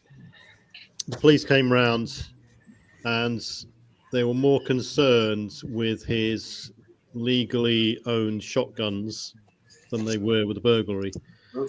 They interviewed the guy. They questioned the guy for 5 minutes about the burglary, and they interviewed the guy for 4 hours about the legal shotguns that he'd had. It's just, I'm not going to say anymore because I'll probably get knocked on the door tomorrow and I'll get arrested, because that's what this crap's been going on in the legal system for so long. My wife, when she was in college, took a law class, and they were debating. So somebody broke into a house through a kitchen window, climbed in on the counter. When he stepped down, the dishwasher door was open. He fell down and broke his ankle. Whose fault is it? Well, the court ruled that it was the lady's fault for leaving the dishwasher door open, and that they couldn't. It was are you kidding me? They didn't care. What was he doing in the house? Well, he thought it was his own house. Oh, if he thought it was his own house, then he would have known if he shut the dishwasher door or not. I mean, it's so stupid. And that was in the 80s. And it hasn't changed. If somebody comes in your house, you better make sure they're looking at you or still in your house. when they finally go down. Because if they run out the door or they're injured and run out the door, then they'll try to get you a different direction. So no, that's like I said. This is why I don't necessarily agree with the sentiment, but I understand, and I can understand its implementation. But that's why you hear the phrase "dead men tell no tales." yeah, And that's why, like I've even heard police officers say, if you're going to use Castle Law Doctrine, this is mostly back when I lived out in Nebraska, yeah, better make sure and they're you dead. shoot somebody, you better be dragging them back inside your house so that you're legal. Yeah, and they better be dead, because if they're not, they're going to sue you. Yeah, but on the other extreme too, I remember hearing this story a few years ago. It was probably about 5, maybe 10 years ago. This family, they're packing up their minivan. They're getting ready to go on a road trip, go on vacation. Well, this would-be burglar, he's seen that, the garage door was open. So he snuck in their garage right before they got out, before they left. They shut the garage door behind him. He realized that the door between the garage and house was locked, and he was essentially locked in, and he's stuck there. And he was stuck there for like, I don't know, 3 days, maybe a week or something like that. He was eating a bag of dog food, and when they came back, he pressed charges for false imprisonment, and I think he won. Like, it was just like, you've got to be kidding me! Like, false imprisonment? This idiot wasn't even supposed to be there. Oh, he I agree with that. Yeah, okay. I don't know why definitely we're agree with that. I don't know why we're surprised that the government are protecting criminals. I really don't know why we're surprised. Yeah, I mean, I shouldn't be surprised, but it just pisses me off, man. Yeah, just like, and oh, we have to have like preppers all around the world, talking about it, being humiliated about it. Oh, you preppers are nuts, like, like our government would really do anything. All right, PB's going to say, let's get back to it. Okay. So back to the point was what I was going to say was so in UK we're not allowed to have any weapons that anything whatsoever that is of a defensive nature. Anything, it's against the law. So criminals know this. This is why we have to be specifically on our guard. If you are bothered about it, Hey, a lot of Selena. people. Good to see you, man. A lot of people aren't even bothered about it. They Thanks go for around coming. their day thinking they're not going to get attacked, mugged, or whatever. And, in certain elements, in certain cases, we're lucky at the moment in Britain that we live in a society where, people's mentality is the fact that they do abide by the law in most cases. It's just, the rising criminal element is escalating, and in certain places it's really bad. Big time. In most places, I can probably say genuinely that it's pretty good, and it's you're unlikely to get attacked. It's just the rough areas, the dodgy areas, the inner cities where et cetera, and that fine line is slowly diminishing. And we're lucky the fact that it's the major problems at the moment is drug related, gang related, and it's drug on drug, gang on gang. When that line starts to disperse more widely into the wider public, then people have got a lot more problems than they are having now here in Britain. So, Daryl, I was going to say something. No, I was going to carry on with what you were saying, how people have become very vulnerable because there's no form of sort of self-defense. I was going to ask you as well, after I was going to say a little bit about flashpoints and signs of, what to look for in situations where... Yeah, I mean, laughably, what we do have on our side is you can use anything at hand. Right, and you've got to use it with proportionality. Yeah, when you use it, but it's too late. So in that sort of circumstance, you've got to constantly, if you're walking around in a high threat area, you're thinking to be attacked. Well, extract yourself out of the threat zone to begin with, or you're constantly walking around looking for things that you can use as weapons. Supermarket shelves, your garden hoe, for instance. Yeah. That's what we've that's what you got to deal with here. Oh man, not when you're eating your kebab. Well, you go to the supermarket and disastrous. you think you're about to get mugged. Make your way down the can aisle so you can throw cans of beans at the attacker and stuff like this.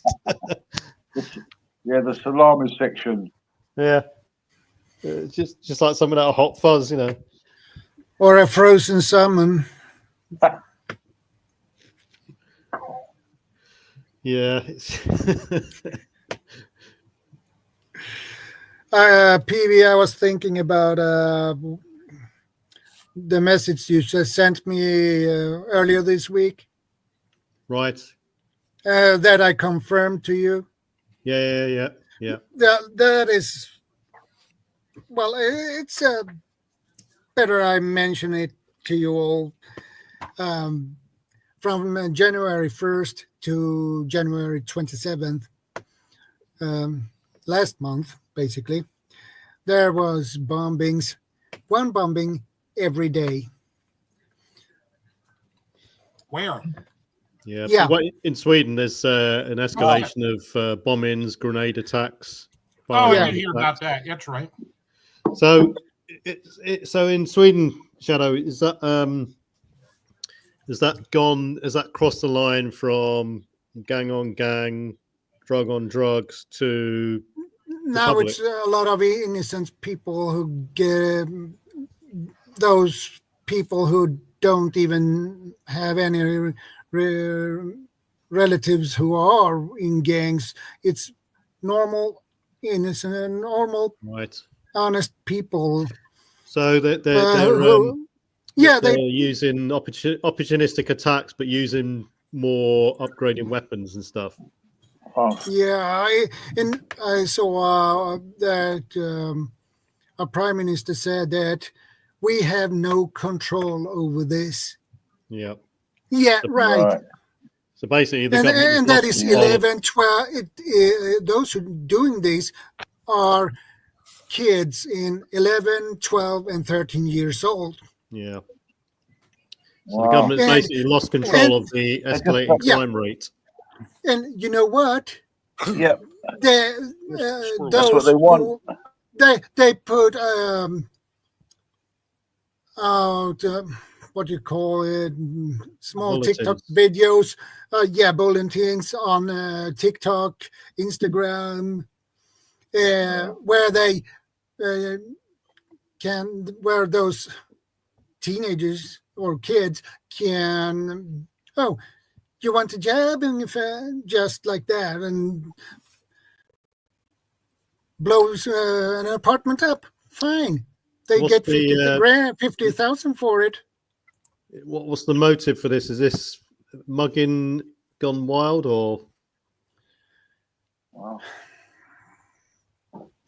It turns out to be worse, and all of these bombings were in Stockholm, by the way. Right. So the big cities, it starts from there and just starts feeding out to the smaller towns and stuff. Right. Yeah, and here in my city where I am, we have a guy.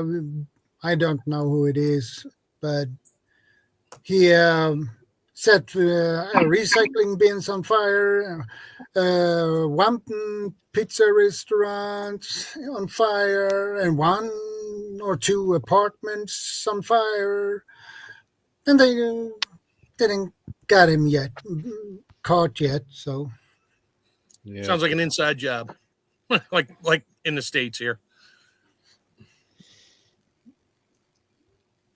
Yeah. So we were all talking about the, making not you, but your house and that and your property not look overly done. So landscaping's a great part of it. I have a bush out here in Pennsylvania, and my dog is now barking because I'm talking. They have a bush out here called Devil's Walking Stick, and it's a tree, but it's got some really vicious thorns on it, and I've gotten stabbed a couple times. Plant those around your house. They're nice looking trees when you trim them like a shrub, but you stick your hand in there. I know some of these spikes are like an inch long, and you can't break them off like a rose bush. You can break them off. These, they don't break off. They'll break off inside of you. But you can put that around your house and not worry about, putting up barbed wire and concertina fence and all that stuff, and not look as protected as you are, to keep people from getting near your property anyway. That's a fantastic idea. We weren't so long ago talking about, I think Guardian, we were talking about it not so long ago, where the tribesmen would put these bushes around themselves, around a tree. They'll find a little place there, get these bushes, completely surround themselves. And good to have things like that around. So there's also something that, when it comes to defense and looking like a hard target, not only for people, but for animals, there's something that I got recently, and I haven't mentioned gardening as much as I am always wanting to.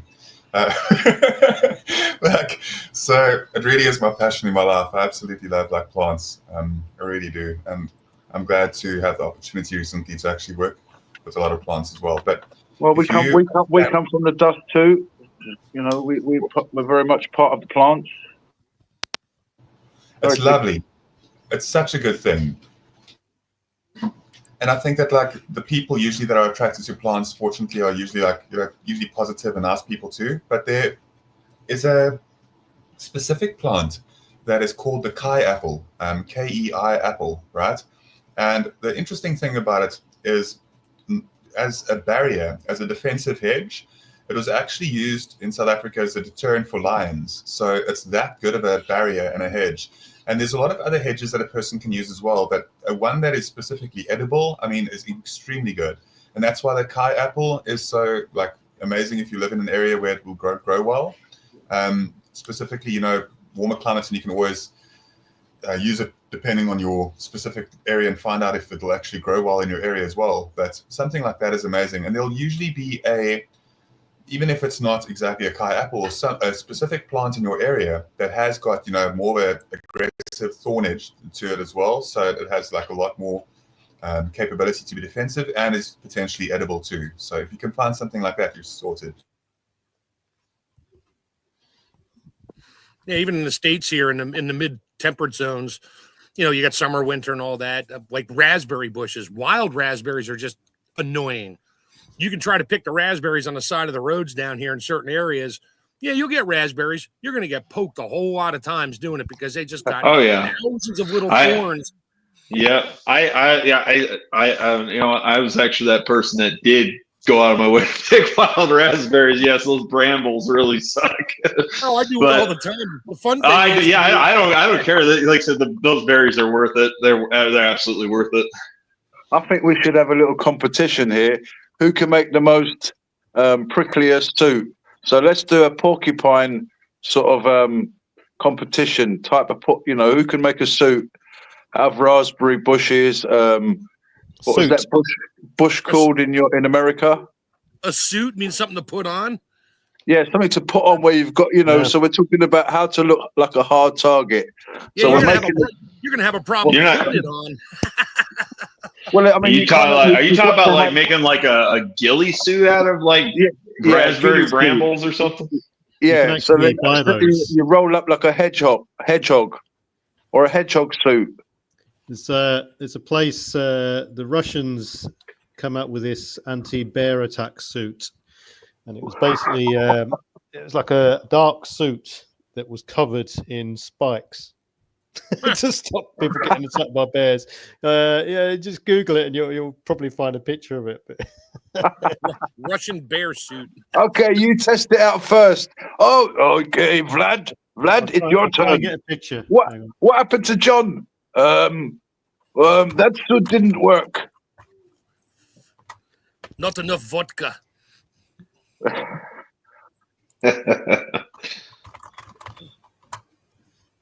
I've got the picture. I'll post it in a sec. That'd be very cool. Yeah, I found one picture on it. A Siberian bear hunting armor. That's it. I'm just about to put a picture of it up. You could do all sorts of suits. You could have, excuse me, a blackberry bush suit. Blackberry bush suit. Yeah, leave the berries on it so the bears are attracted to it, and then then you can smack them across the face with your arm with the spikes. Yeah. Or what about the city version? Is broken glass and tins and Hey, cans, Tammy, good to see you, man. and a few other things in it as well. A city suit where it's a kind of jacket, but it's a armor. An urban anti-bear suit. Yeah, Yes. You've seen those guys in the city environment, like the snipers and that, or what they pretend to be snipers, in a urban ghillie suit, which is literally trash and trash bags and stuff stuck all over them. And somebody chases them, they just lay down in a corner near a dumpster and cover up, and you just look like a pile of trash. There you go. Yeah, I've seen those. That's it's a Russian bear suit there. Look. Yep. Yeah. Wow. Okay, you first. Well, there's a whole host of even in Britain we've got some stuff like that. You've got sea buckthorn, you've got brambles, you've got gorse bushes. Yeah, loads of suits we could make up. Have a competition. What's it when you talk about getting someone else, another YouTube channel to do it as well? A challenge. That's it. So you tag someone. Yeah. Yeah, the Urban Ghillie Suit Challenge. That's it. Urban Ghillie Suit Challenge. We'd probably all get arrested for it, but Probably. I didn't know that Hammer was there. Sorry about that. When you in this day and age, think beyond the person walking across the street, stuff like this, or venturing out on foot. You can also extend this to drones and the use of drones picking people out to attack. As in the case of if they're doing a direct attack, as what they're doing in Ukraine, where they're attacking. You got drones with munitions on them. You can also think about drones that are scoping houses out from above, or scoping people out and following them from above, at such a height that you don't even know it's there. You can't hear them, you can't see them, but they're following you. They're scoping out the whole village or the entire area. Particularly, from above, you can hover there for 30, 40 minutes, and you can start picking out details on which is the easiest place to rob, which is the easiest house that's not defendable, which are the people who are sticking to their routines rigidly, and therefore they're building up a pattern which you can easily exploit and stuff like this. So think about. I think the irony of that is, if you have the money or whatever to have said drone, you probably aren't out there looking to steal other people's stuff. Well, I mean, or you're just the government. I was in the garden earlier on, sort of mid last year in the summer, and I didn't hear a drone. For some reason, I looked round, and there was this drone about 30 feet away, 30 foot off the deck, looking at me. And as soon as it saw I was looking at it, I noticed it. It turned and went. And that was from one of the places where you would think they can't afford stuff like that. I mean, they're dirt cheap these days. You could buy a drone with that capability, for scoping out and wrecking the local area for a couple of £100, really. So, true. Counter drone, sort of counter aerial, measures. If, you don't want to. If ShTf kicks off and things are starting to get bad, you're going to start covering up your greenhouse and stuff like this, because if you've got a greenhouse, it's obviously you're growing things in there. You may want to camouflage your crops in some way, shape, or form. That's a good idea. All this, all this sort of thing. And I just referred to my notebook, my prepper notebook here, because I can't think of this off the top of my head. And it's something called the survivability onion, right? So it's in layers, if you like. That's why they call it an onion. And so one part is conventional. Why not a parfait? Parfaits are the best goddamn thing on the planet. I'm sorry. I'm sorry. I'm just like thinking of Eddie Murphy in the movie Shrek. So one part of this is conventional, the other part's specifically for drones. So it's pretty simple. Don't be there to begin with. Avoid exposure. Second part, don't be seen. Avoid detection. don't be targeted. Avoid getting targeted. Don't be hit. And don't be penetrated, as in don't be killed through bullets, stab wounds, or whatever it is. And then it goes on from there to about drones, how a drone will kill you. So, if a drone, particularly in, let's say, the Ukraine situation, where you've got a single drone roaming the battlefield looking for targets, and it comes across a number of men, on the ground, which person does it go for? Who's the weakest link? Who stands out the most as a target? So, our drone will kill you. So, number one, it must be able to see the target using its sensors. It must be able to reach the target in terms of range. It must be able to hit the target, so it must have a form of targeting and guidance on it. And it must have some sort of payload, so it must have some effect on the target. And finally, the drone operator must avoid getting jammed as well. So counter-drone ECCM technology. So just a little snippet I picked out in my prepper notebook there. The survivability onion. And you can translate that sort of thing through day-to-day activities and life, Just peel back the layers of security, reverse it, and build yourself up some sort of protective system or protective layer.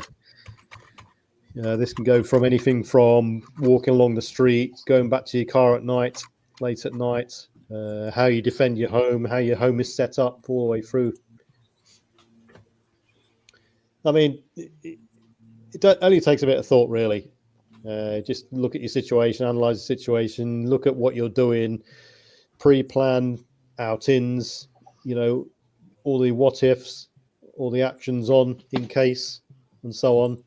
And then, if you took all those boxes, play all your cards right, etc., the final option, your final failure, can just literally, as we said, come down to wrong time, wrong place. And, the chances of you being targeted over everyone else. Funny thing about the small drones, those little propellers don't do well with fishing line, like 2 pound with like a 4 gram weight on it and a fishing pole. Just flip it over the top of it, and I was just practicing my fishing skills. There's no hook on it, and it tangles up the props, and down it goes. And then you wait for somebody to show up to reclaim it, and then you can go somewhere with that. Yeah. Well, if we're talking about using deadly force in a defensive situation, as far as drones are concerned, there's a company out there that does make a shot shell, 12 gauge shot shell, specific for taking down drones that got like really fine like wires or like fishing line that's supposed to tangle up the blades. Yep. That's kind of what I was going towards there. The thing is, if you use it in this day, right now, you'll get in trouble. But if the crap hit the fan, who's going to come around to arrest you for taking a drone out there? Oh, no. Yeah, absolutely. And just like what you were saying earlier, before I was even able to join in on the conversation, you were talking about signage and everything. Now, I'd be careful about signage. I'd be careful about the be aware of dogs. I'd be careful about the you're no longer trespassing your target signs. They're cute and funny, everything like that. But, like I said, and she hits the fan, no, like all bets are off, do whatever you can to deter, so that way you don't have to potentially face down somebody who's trying to poke or prod at your defenses. Now, these days, you put up a no trespassing sign, and then inside that, a little bit further that you can't see from the property line is warning: active target range may be live. That way, they're like, oh crap, it's actually a target range. May not want to go there. I think in get the away UK, with that, especially if you shoot. we might get arrested for doing that in the UK. Well, that's in the UK. You get arrested for thinking about it, but that's all right. I like that. You get arrested for thinking about it. You're being arrested because you consider defending yourself. What? Yes, you thought about What? I'm being charged with a thought crime? Yep. Well, a woman was arrested for praying recently as well, outside an abortion clinic where the police rolled up on her and said, "What are you doing here then?" They said, she said, I'm just sort of praying. And they're like, "You're praying for what? For, you know, you're praying for the abortion children in the abortion clinic." She said, "Yeah." He said, "Right, you're under arrest." Imagine what would have happened if she said, "I was praying for more abortions." They would have been like, I don't know what to do with this. They would have let her go. Exactly. They would have been stumped, yeah. Yeah, well, there is a bit more to that story. The street sidewalk that comes around that property was designated as a no loitering area. No prayer zone. Yeah. So anyone, even though she was stood there thinking about prayer in her head, that's what she got charged with in the end. I think she did get £13,000 compensation for that. All right, ridiculous, honestly. I think it was thrown out of court. Most of the people they do arrest is preachers in the street. Even they just let them go, and a lot of them get compensation. Yeah, you can't. I mean, I'll be reluctant to talk about this sort of thing online because you just get arrested, basically. In some places, they get in bad trouble in other countries. So getting arrested is a let off for many Christians around the planet. Sadly. I heard things are getting so bad over there. Like they've been. I can't remember. I think your prime minister over there was threatening to have us. What the hell do they call it? What do they call it when you're being forcibly moved from one country to another? How do they call it? Deported. They were talking. Yeah. They're threatening to deport Americans for criticizing. If you're an American over here and you're criticizing the English government, over there, you don't even have to be over there. You can be over here criticizing from afar. They're talking about, well, we're thinking about deporting you so we can have you charged with a crime. Go kiss my ass. You're not deporting me for saying whatever the hell I feel like saying. I'm like, especially where I'm here safe in my country. Well, that would happen under Biden. I could imagine. Yeah, but not on this. That would have happened under Kamala, probably. Yeah. Oh yeah. Ridiculous. Well, I blame the Greeks. Send all the Greeks back home. Yeah.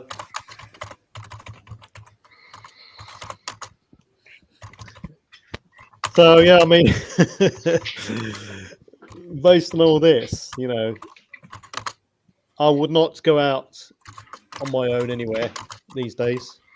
I would, at least go in pairs. I would always have some form of comms with me, or at least a dog. Your phone at least fully charged with spare battery in your day sack. Another thing, if you got a, talking about the way what people wear, even down to the day sack you've got on, your rucksack. If you've got a little day pack, and it's a nice expensive one, then it can be, that can be deemed as a what have you got in there sort of thing, a nice attractable target to go for. So don't have it on your shoulder, have both arms through it at least.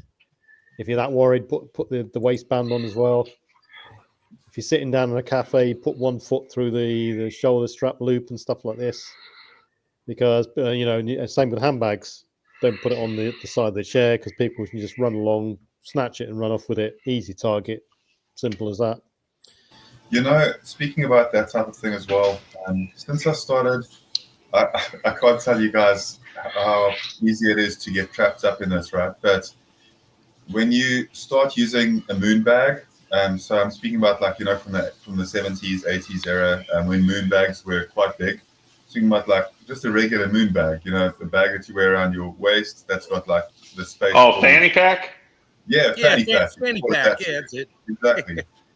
Once I started using them, I'd say about 6-7 years ago, I wore one or two, just for hiking, just for hiking purposes.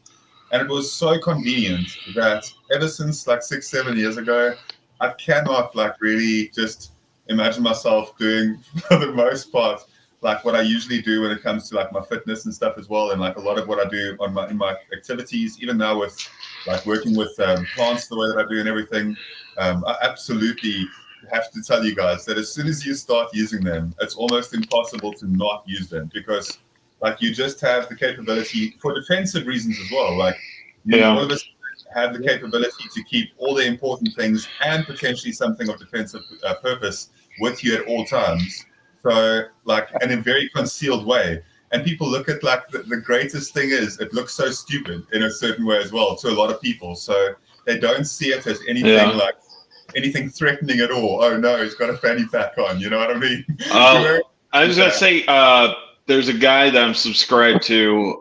His channel name is called Nuttin' Fancy. You know, refers to his channel as the Nuttin' Fancy Project. He is an avid fan of the fanny packs, and he's even described a defensive situation where a couple of guys had approached him years ago, thinking that he was going to be a target. You know, they're going to try to target him.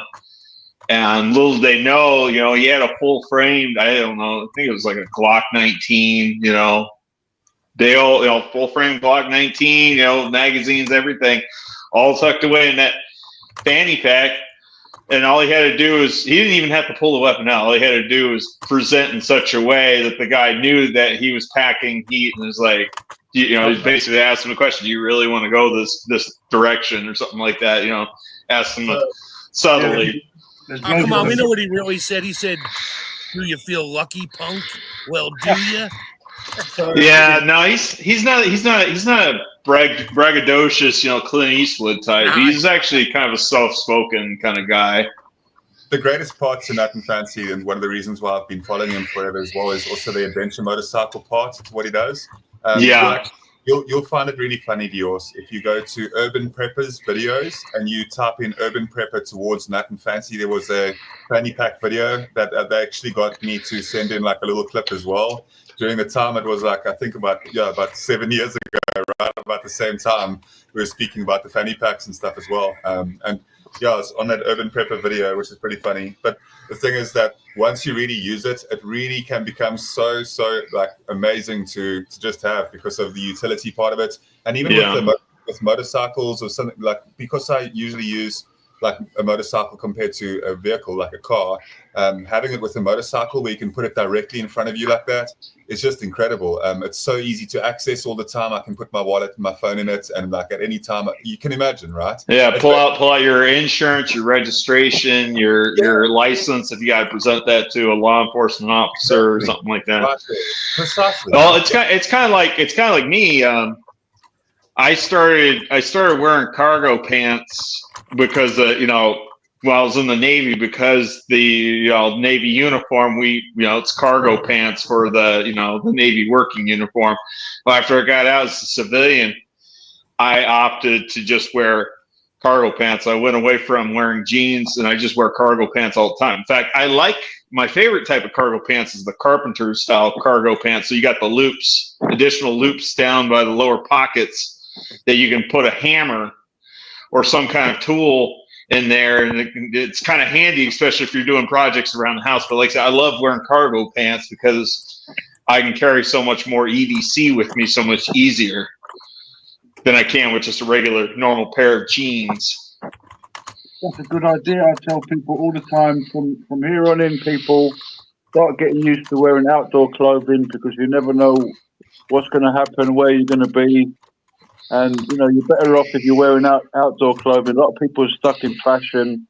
Oh, I want to look like this, I want to look like that. But, there's so much stuff going on everywhere. Wearing cargo pants, very practical as well. You've got pockets.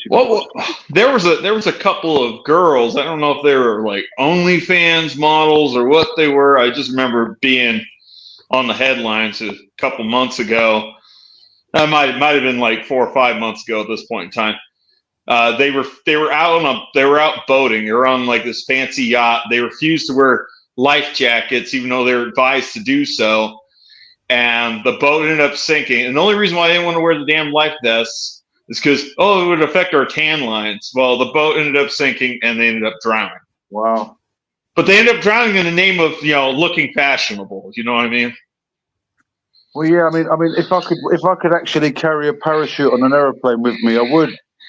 You know, but they don't allow you to carry things like that, and you know, and same in the No, UK. that's fear We're talking mongering. about. Yeah, well, That's fear mongering.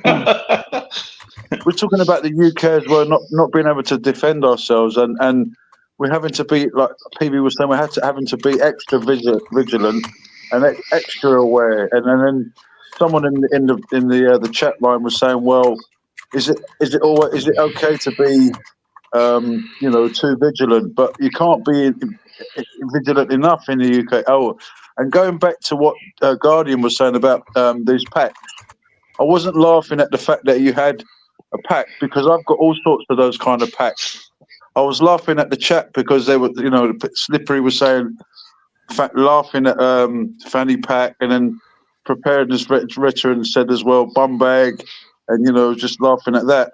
And yeah, they're very practical because, and then someone else mentioned the fact that you know you put your hand behind it in a kind of in a certain way, and all of a sudden people know in America the way that you sort of handle yourself. Oh, he's got a gun behind there. That's a covert carry. You know, there's many packs that you can have. You know, with guns that you know are hidden in certain parts of it of the bag. Yeah, You it's can the carry it on problem the, in it is in Britain they know that the average person in the street has not got anything to defend themselves whatsoever. Yeah, it's a disgrace. And I mean, you know, there's all kinds of rules. If you're outside of 21 feet, you know, you run away. If you're inside 21 feet and anything to hand, grab it. What if you can? You know, it's like, you know, I mean, in that split second, you know, most civilians are not kind of trained for split second stuff. They're too sort of slower. What's in that shop? What's in that shop? What are those shoes like? What are these shoes like? You know, they can't make decisions the same as. Well, I've got to be careful what I'm saying because I'm a city person as well. I'm a kind of a village person stuck in the city. Yeah. Yeah, well, you got to whatever scenario, whatever environment you're living in, you've got to change your ways and adapt to that scenario. Yeah, exactly. And Yeah. you know, change your tactics, techniques, procedures to conform with where you are. As we said before many times, and everyone should know this. You know, the key to survival is adaptability. If you can't adapt, succumb. You know, And be very careful as well because even routine can work against you because all of a sudden the people know your pattern, they know your routine. Yeah. If I said if I was on YouTube saying every morning 6 o'clock, I walk right past this bush, right through that street, and round the corner there. You know, well, this is a classic in with the IRA threat. You see, number one, avoid routine, because if someone was targeting, you're going to put a bomb under your car, as they did many times to various people. Then, if they were scoping Rainbow, good to see you. Scoping out various people, and they saw the vigilant guy checking under his car, doing a sweep, it'd be a waste of time and effort for those. So they'd go to another victim to do it, unless the target was that high profile that it was worth it, Yeah. Well, the other thing too, routine also breeds complacency. Yeah, exactly. As well as routine, varying your routes backwards and forwards to work, backwards and forwards to the shops and stuff like this. You can get into a position and mindset of being too paranoid, where it gets to the point of, some people can argue, you can never be too paranoid, but you can be when it gets to the point in which it's starting to affect the way you live. Yeah, I was going to say interfere. Your quality of life or your day-to-day. Checks and balances, really, in line with, obviously the threat. If you obviously live in a mega high area threat, then, up your sort of awareness, routine and drills and stuff like this. But don't lower your guard too much. It's all about balance, really. Yeah. I think it was the movie Dune, the original one, that said fear is the mind killer. With Dwayne Johnson, that one or? Yeah, the original one, not these remakes. I hate the remakes. Right. Yeah. Well, I suppose you've got to be clever about it. Yeah. So don't play with it and say things like too bold and say right. Don't be too scared, too confident. Like I said just earlier on, like to start with, just be so confident. And you're right. It's not just about being. Yeah. There's a lot of other things to do as well. Don't walk around town as if you're the boxer walking into the ring. Yeah. In fact, it's funny what we're talking about because they're saying someone's a Cockney. It's not actually a good saying because it's just like what you said there. Wolf bolt. What's the London saying for bowling around? Well, bimbling her out. Bowling down the road. Walking down around like carpet man. With your hands swinging, bowling down, your chest hanging out. Yeah. So the word Cockney is. I haven't got a dictionary in front of me, but it's not actually a good to say that people are Cockneys. It's actually a rude word, but I can't remember the breakdown of the actual word. There's no actual Cockneys left, is there? I think they've all moved out. Yeah, it's true. We won't go there. But... I'd like to thank you guys for the fact that Warhammer 40k is as big as it is in the UK. I think that's where it's been able to grow as much as it has, and that's fantastic. For those people that are interested in that sort of setting, it's just really big there by you guys. Even though you guys aren't really like that into it, just the fact that it's as big as it is in the UK is just great. What was that? Sorry, Guardian. What was the first bit? I missed the first bit. Yeah, that's what I was going to say. Like, it's something that's not really that familiar within this. We usually don't speak about it and stuff, but Warhammer, for the Warhammer 40k universe. Oh, yeah. In the UK, it's huge. Like, it really started there. So it's just something that is really interesting. It's pretty big over here in the US. Yeah, you see still the Warhammer type shops still knocking around. Yeah, it's brilliant. It's such a good hobby as well, and also something good for SHTF type scenarios. Next time I see one, I'll take a picture and send it to you. Yeah, do so. Thanks. I appreciate it. Might even go in there and take some pictures of it. Oh, I might even be able to post you a bit of coin, and then maybe see what we. No, but yeah, just take a couple of pictures next time you're in one. It'd be great. And I think that's like a whole. I know that sometimes we've spoken about hobbies within survival scenarios as well. Just things that can keep us distracted and be a good time sink. Also, other things when you to consider is when you do travel around. It's going to be a different situation when it's SHTF. I'm not a military person, so probably PV would probably know more about the subjects. In things like when you cross the road, I read somewhere in a book. It's like sometimes don't just walk straight across if you're sort of in a forest and there's a road and there's some sort of buildings down the road and there's a forest on the other side. Don't just cross the road straight away. Take your time, sit down, study what's happening. Well, yeah, it's awareness in the the long distance, medium distance, short distance, really. But yeah, when you're out about, even in vehicles and stuff like that, if you are, if every time you stop behind the vehicle in front of you, if you're stopped right up the person's backside and you're too close to the car in front, then you're a much easier target for attack, especially if someone notices you're doing it all the time, because you're boxing yourself in, you can't get out, and you're less likely to escape an initial sort of an attempt to attack you. So the old saying, tires and tarmac, as long as you can see the tires and the tarmac of the vehicle in front of you, you've got a decent chance of getting out of the way and veering around the car in front of you.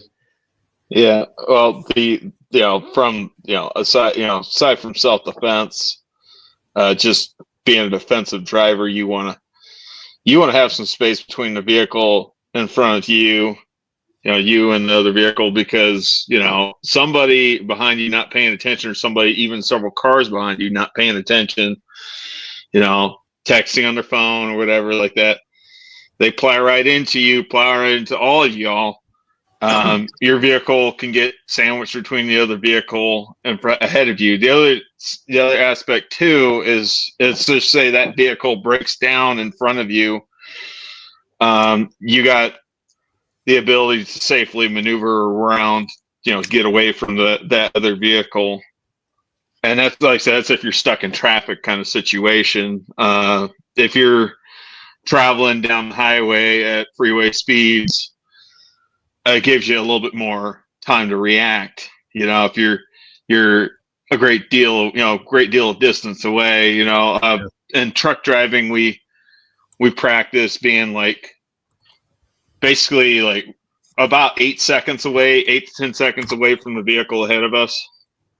So it gives us roughly, about a quarter to half a mile, depending on vehicle speeds. Yeah. So we can react, because sometimes the accident happens in front of you, and you've got to have a lane of escape, or you got to have the ability to escape the situation. Yeah. We got there's a famous saying in Britain with cars is only a fool breaks the 2-second rule, and that's if you go within 2 seconds of the car in front. But that's in ideal, dry conditions and so on and so on. Yeah, even in the car, you got these tractors. I'm in Pennsylvania, and we got lots of major highways and throughways and that, and it's coming up on what we call tire seeding season, or tire planting season, where there's just chunks of tires all over the roads because they don't check their pressures, they blow out. And I've been next to trucks where you hear that thing going thump, thump, thump. You better get away from it, because it's going to blow. And when it goes, you got a 100-kilometer-per-hour chunk of rubber flying at your car, and you're not going to get away from it. Man, I don't follow anybody. I can't stand it. There are those trucks out there that I'm doing the speed limit or more in the fast lane in a 2-lane highway, and I'm up near other people doing the same thing. And I got these tractor trailers. They are inches off my back. I'm like, dude, I can't go anywhere. And you pushing me isn't going to make me go any faster. They don't care. It's just I'm not slowing down because I'm on the clock here. Just get out of my way. I get it. But you know what? If I got nowhere to go, you better pray something doesn't happen, because you're responsible for hitting me. But sorry, I had to go there. Yeah. And like I said, me truck driving. So I've been truck driving for about almost 7 years now. But I've had tires blow on the semi truck and not even know that the tire was going to go. I've had tires that looked perfectly fine for one reason or another, end up having a catastrophic failure. And I'm not driving on the retread tires either. I'm driving on roughly new tires or virgin tires. And sometimes one reason or another, either there's a piece of debris out in the road, or maybe there's a flaw in the tire manufacturing process and the tire fails. And like I say, then you end up getting a big old chunk of rubber, big old 30-pound chunk of rubber that comes flying right off and becomes a missile hazard. Right, I've got to go in about 5 minutes. The top of the hour. Yep. I'm going to have to get going too, but I'll probably leave about the same time PV leaves. Well, we can touch on the topic that we're supposed to, how to look like a hard target. Well, if you're walking along a highway, make a ghillie suit out of busted up rubber tires. Yeah, that way the Department of Transportation could see that laying on the side of the road. Yeah, they send out the road crews and they go clean all that crap up, or they attempt to. Yeah, they attempt to. Yeah, whatever. Being physically fit, I think, goes a long way as well. I mean, if someone, humans are dangerous beings. The scrawniest guy on the street, the smallest, scrawniest guy on the street is a dangerous person, because all he needs is some sort of knife in his hands. Yeah. And quite easily kill you, So he is probably, or she, is probably weighing up the odds of, if he goes against a guy who's really big, muscular, who's going to completely swat him and flush him down the toilet when he's finished with him. Based on that sort of scenario, being physically fit and looking the part goes a long way as well. Well, you also got to remember, if the crap hits the fan or when it hits the fan, desperate people do desperate things. So they may not be paying attention to whether you look like a hard target, a soft target, any target. You're just a target. Yeah, true. Yeah. And they may come after you one way or another, regardless of how frail, thin, starved, whatever they are. Hungry people do bad things. Yeah. Or even try to reel you in. There's the scenario where you're driving along and there's a girl on the side of the road weeping. Oh no, look, there's a girl on the side of the road weeping. I better stop. And you pull over. Next minute, man jumps out of the bush, right? You. Yeah. Bob has described these scenarios ad nauseum. He talked about his time in the Air Force. He said that that's what happened to a fellow airman. He was driving through the desert. I don't know if they said it was out in Nevada or where they were at, but he said there was a lady on the side of the road. Her hood was up. She was holding what looked like a bloody rag up against her face, and he pulled over to help her out, see what was up. She pulled the rag down. He realized she wasn't actually bleeding, and there was somebody else rushing up on the passenger side of his Jeep, going to try to carjack him. But the guy happened to have a handgun. He actually was pointing at the lady, telling her to call off her accomplice to prevent the carjacking. Yeah, so there's extremes to consider. Yeah. I hate talking about extremes too. Like I said, they don't happen often, but man, when they happen, I mean, they freaking happen. They happen in a heartbeat. Well, you've got to think if it's like a SHTF situation, some people are sort of, I haven't got a car, I haven't got this, I haven't got that, so there's going to be totally, wacky. Sorry, PV, you was going to say something there. I'm just going to say, it's not just the single attacker that we've got to think about.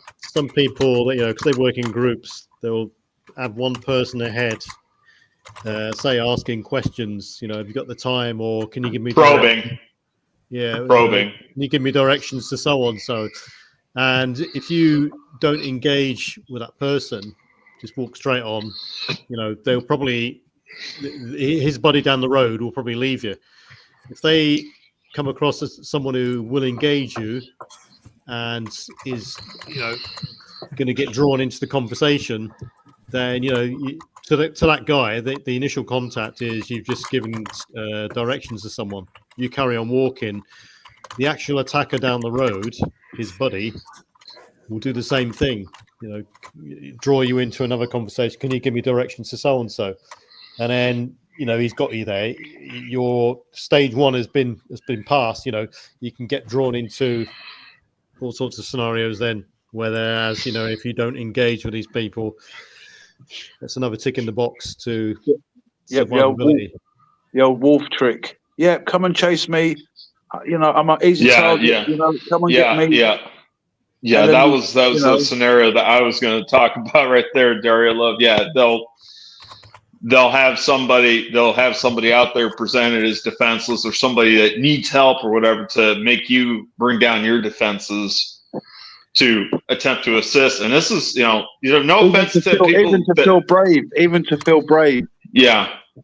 And no offense to people that want to do the right thing, that, this, white knighting does not pay. It does not pay to be a white knight. Do not try to put yourself in harm's way attempting to help somebody, because that person you might be attempting to help, like I said, this isn't true in all cases, but they could be just drawing you in for an ambush. Well, especially in FHTF situation, in a normal situation, these things may not happen, or I mean, actually, in normal situations they can happen. Yeah, well, they happen all too regularly. I mean, when I say don't engage with people, the classic scenarios that we see, it's happened to me many times, is particularly at train stations. Someone says, have you got the time, or have you got a light? or have you got any spare change? And as soon as you get drawn into that, they've sort of like got control of you then, because they're then, you know, the onus is then in their court. They can, you know, you're in close proximity to the person. If you give them a light, they can quite easily just get the blade, stick it to your rib, and say, "Right, you're coming with me," sort of thing. Otherwise, you're going to get knifed. Or you give them change and this sort of stuff. So, you know, you got to be firm with these people from the outset. Don't engage with them. Continue on. Let some other mug, you know, get involved. These people, they've got these little tricks, all types of people out there, even like tourist traps where you engage with these people that are trying to either sell you, you know, oh, come on, take my camel, and you could see the pyramids with the camel, you know, and you know, they make it, you make it, you know, they make it fit, make you believe that it's going to be like nothing, really cheap, you know, they mug you off, or they want to be your. What's the classic in somewhere like Egypt is something like they want to be your guide, or not just Egypt, Africa, anywhere, any country, India, they want to be your guide. But so yeah, don't be careful who you engage with. Yeah, it's various locations as well which are prone to these sorts of people. You know, bus stations, train stations, airports. There's always groups of people scoping people walking by all the time. Yeah, my buddy and I. Oh, sorry. Whether it's a mugger or pickpockets, they're a classic one. So what do pickpockets do? They're always scoping people out. Phone in the back pocket, a purse or a handbag with the zip undone. This sort of stuff. Easy targets. People are easily distracted again. You know, all this sort of same scenario stuff. So they're getting even more sophisticated. Sometimes they're like walking around with wads of money in a foreign country, sort of outside a foreign currency place, looking for tourists who are looking to change their money, who haven't got a clue about money. Yeah. And they mug them off and say, "Yeah, I can help you with your money." And there's conmen, all kinds of conmen out there. That's a good South American trick. That is the old money exchange trick. Is that from South America? I didn't know that. I think this was actually Romanian guy was doing it, and he was caught in something. There was this guy on YouTube that sort of goes around sort of catching these little sort of pesky criminals. Right. And he's like walking. He's sort of got he's videoing him. He's videoing him taking photos. It's a key point you just mentioned there is petty criminals. I mean, some people may accept the fact that they are going to get, you know, robbed for a wallet or a purse or stuff like this. You know, petty crime can lead to greater things, especially if you sort of challenge the attacker or put up resistance, or, you know, look, you know, it's all right. You know, when you want to project sort of confidence to people and you're walking around, you look people in the eye and engage with them, and that projects a good deal of confidence. But up to the point in which you're confronted with, you know, that doesn't work with groups and gangs. So if you're confronted with a group or a gang and you start looking the person in the eye, it's a challenge then. That person doesn't want to lose face amongst his friends or his gang members and so on. So very well. This is one of the reasons why, you know, again, this is only for, you know, Americans and those who live in countries where you can easily own a firearm and self-defense is respected. This is where a firearm comes in handy, because you could be the biggest, buffest, most ripped guy out there. You know, there's no, you know, they ain't taking no shit off anybody. You know, shit. You're like ex-military, you know, ex-Marine Corps. You're always there. There's always going to be a group of guys that's going to be looking to pick a fight. You know, they're going to be looking to test their manhood. And you'll have, you know, and like you said, PV, they don't travel alone. You know, you got like there's usually like 2 or 3 of them. You know, okay, you know, if you're really skilled in martial arts and you're really physically fit and everything, and you're really well trained, yeah, you can probably take on 2 or 3 attackers. But eventually, you know, you can't take on 5 or 6. Eventually, you're going to get overwhelmed, and at some point in time, you're going to need some sort of self-defense tool. But better yet, you want to be aware of your surroundings and know that you're not getting yourself in a situation where you could get attacked. You still can't give up, man. Either way, Yeah. you still can't give up. Either way. You And, know? Oh no! I'm not saying give up. I'm saying at that point in time, I know. that's when you're going to need something to equalize the situation, i.e., a firearm. But Yeah, when you were saying that in the situation, it could be 3 people, 4 people, 5 people, 6 people. I found myself in a situation like that, and it was actually more than 6 people. And I was thinking, well, they can't get me down the second time. They wanted to get me on the floor the second time, and they wanted to put a knife into me, they were saying. So I thought, well, I can't go down the second time. So I was literally fighting off for your life. Fighting for my life in the middle of the street, thinking, there's no way I'm going to go down. And, I was looking around to see if anybody was going to come and help. I was looking around to see if anybody was aware and, taking blows, giving blows, because they weren't all just coming into me. They were trying that, but I was sort of dodging myself around. I was doing an alley in the street. I was doing Muhammad Ali impersonation. Yeah.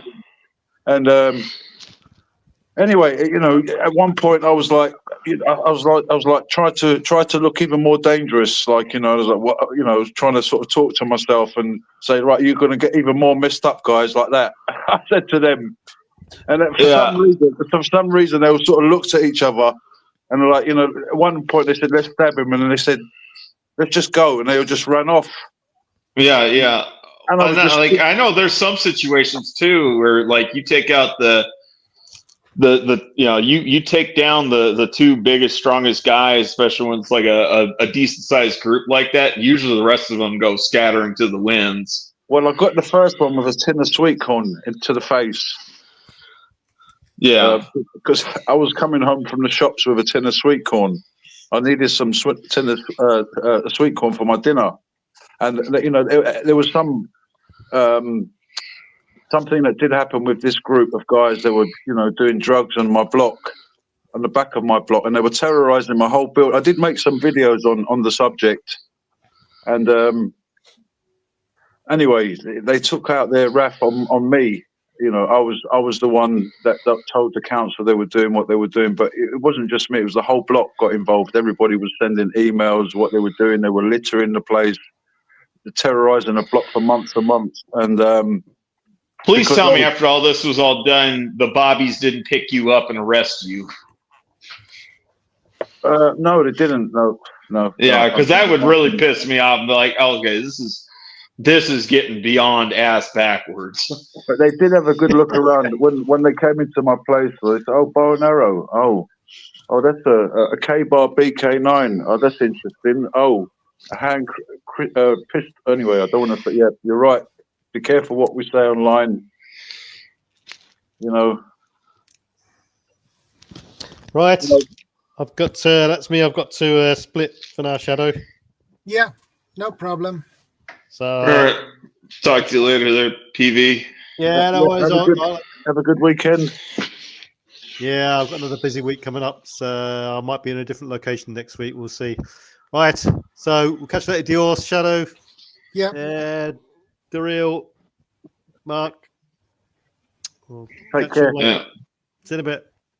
Later. No, that's freaking crazy though. You got jumped by like what, 7 guys? Well, it could have been more than that. There was a good few of them out. Basically, they were doing what they were doing around the back of my block. It's quite a big block, and there was this new seats put there by the council. All of a sudden, the council decided we'd put these new concrete seats in at the back of this block. And all of a sudden, this started off with a couple of guys, a few guys, and that were loitering. And all of a sudden, it became like a front line. There was like music. There were like, girls were coming there. There were like, all hours, making, littering everywhere. And it was going on for months and months. People coming in and out of the building, they were scared. What's going on, Costa? I said, well, look, I just live here. I'm not the caretaker. I'm not the...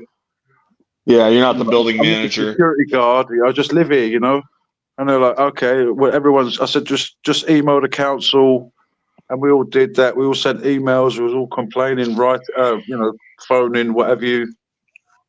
And, after months and months, I caught one of them trying to come into the block. And somehow he had the keys to the basement. And literally meters from my front door. And I heard a bang. And I walked outside and I said, what are you doing here? He said, I'm just closing the door. I said, I see that, but you don't live here. What are you doing in the basement? He had a big bundle of keys. And I said, look, I don't want to catch you here again. Yeah.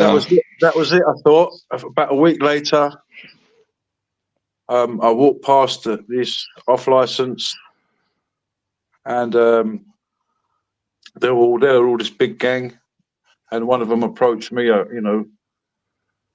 He thought he was he thought he was the leader or whatever. What did you say to my brother? And I said, who's your brother? Anyway, then I figured out he meant the person who was taking the stuff in the basement in my block. Jeez. And I said, okay. I said, look, he doesn't live. You guys don't. He doesn't live there. I don't know what you lot are doing there. So, anyways, he decided to start wanting to swing at me, and so I sort of stepped back and hit him in the face with the tin of sweet corn. Yeah, and that's when everything kind of kicked off, right? And that's when it kicked off. Yeah, they jumped me from behind, kicked me into this fence.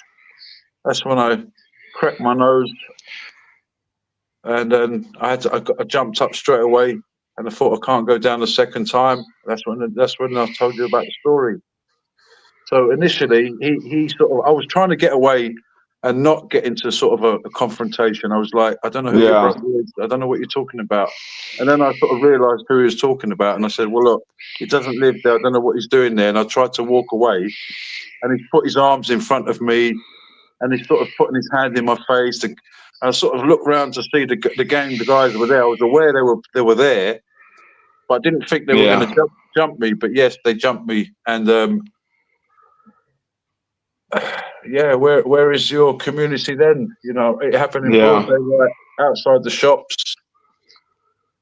Yeah, and and this shit, like I said, believe it, I think this has been a long time coming, but like this shit pisses me off because like there's instances like this happening over here in the US, but mainly in like the blue Democrat run strongholds, the liberal blue Democrat strongholds like New York, freaking Chicago,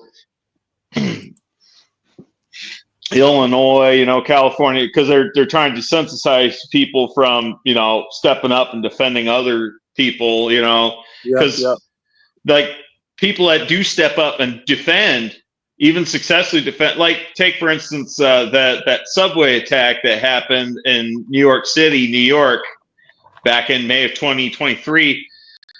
That guy's name was Daniel Penny, and they drug his name through the mud. Like that was a big old freaking circus. Like eventually he was acquitted of all charges, but they were trying to press first-degree murder charges and try to make it a hate crime. Because he stopped that one guy that was causing trouble on the subway. Because like there were plenty of witnesses, plenty of people that came up and said that they genuinely feared for their lives. And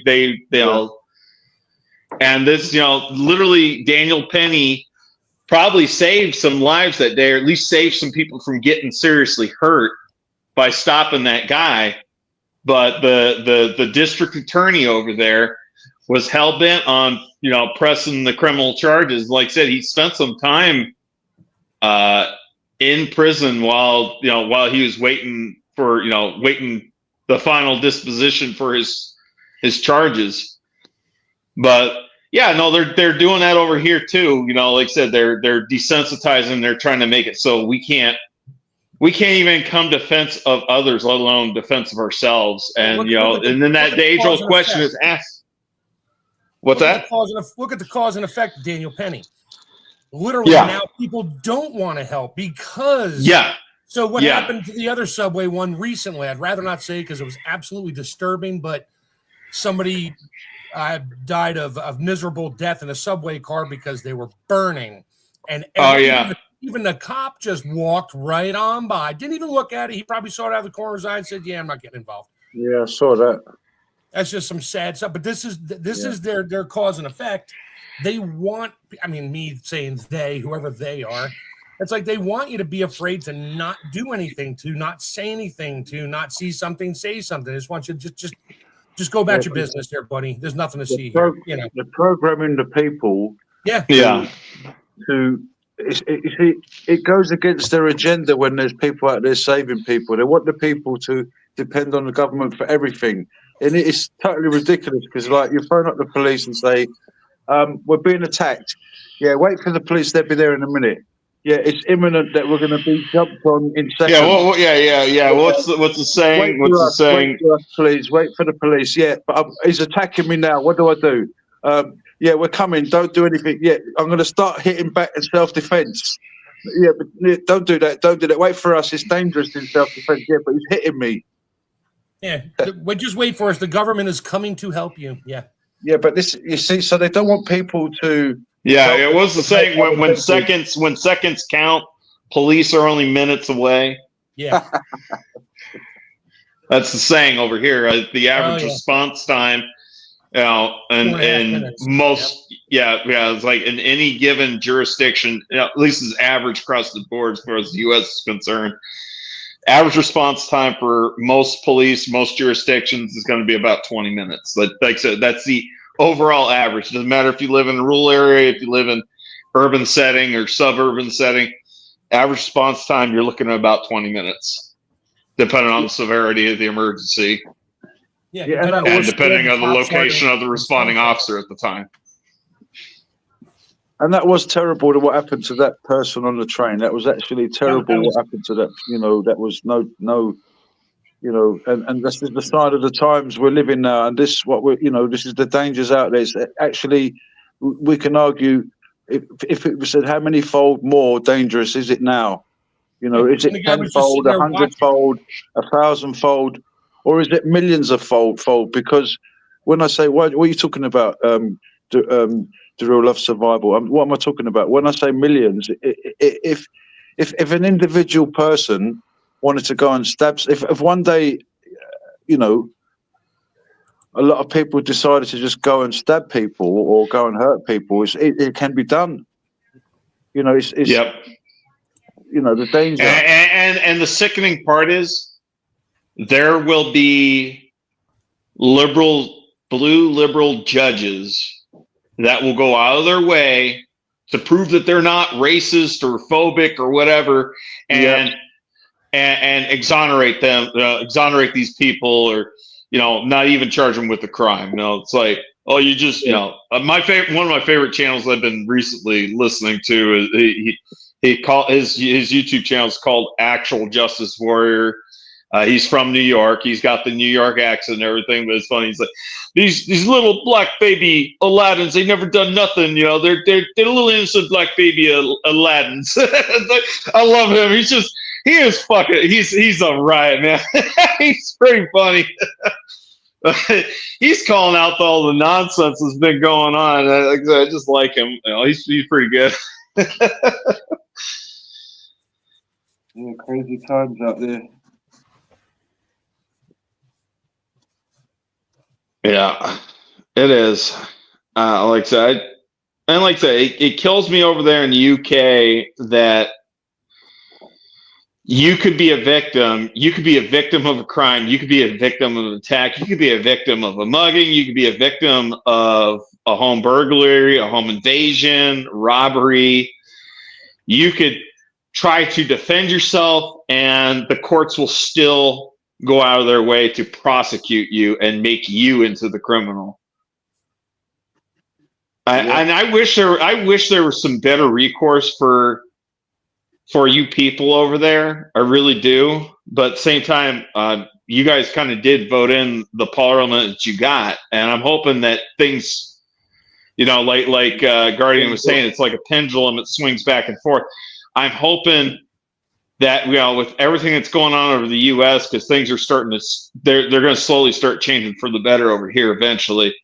I'm hoping that influences the rest of the Western world, and hopefully everybody stops taking the crazy pills, and we bring common sense back and make common sense more common again. Yeah, I think it's gone beyond that. I think we've gone beyond that point where there's going to be a comeback in the way that we think. I think it's got to the point where they've took so many liberties, and I'm sure you guys know what I'm saying. They've took so many liberties, and I'm going to say sort of a couple of words where they've took so many liberties with us, where you're going to understand what I'm saying. Where, for example, lockdown. We've got away with doing that. Oh, we can get them to stand 6 meters apart. Oh, we can get them to jump up and down and clap and say hunky dory 4 times. Right, we've got away with it. So they've seen that. They've seen what they can get away with, and they're pressing in. And was Fauci recently let off? Hey, McBean. Yeah. They gave him. He was given a presidential pardon by Biden before Biden left. See, that's the thing. He was given a preemptive pardon. Well, you have to commit a crime in order to get a pardon. He got pardoned before he was convicted of a crime. So, yeah, that doesn't, and that's only for federal. That has nothing to do with state. So every state in the union can go after him. Every other country can go after him. So there's that. I don't think we should talk about that particular topic on Shadow's channel. Yeah. It goes a long ways away from. That's why I was being very careful about. I get it. And that's what they do. Like you were saying there, Diaz, is, they take away 3 things from you and you get all angry and mad, but they give 1 back and everybody goes, yay, they gave that back. Yeah, but exactly. They still got the other 2. Yeah. You can remove that nappy. You can take the nappy off now. Yeah. Like, okay, well, great, yeah. But hold on. You still need the talcum powder. Yep. But everybody's okay with that because you gave 1 back. So look at them. They're progressive. They're so smart. They love us. They gave us something back, and they shouldn't have taken it, but they gave it back, and now they know better. No, they don't. Now they know how to do it and get away with it. That's what they know. Yeah. This is what I'm saying. We got to that point where, and not only that, I mean, these guys have been doing this stuff for centuries, wars and stuff like that. I mean, if they can get away with wars, if they can get away with, toppling down buildings to go and start a war and whatever I don't want to say too much about that, but, how to look hard in a hard target in a SHTF situation. Is talking about stuff, we was talking about that, not being very careful about who you talk to and what you know and what you.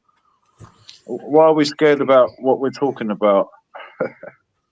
I'm going for a bathroom break. I'll be back. Yeah, who was talking before about getting deported? It wasn't deported, wasn't the word. It's called me. Yeah, extradited.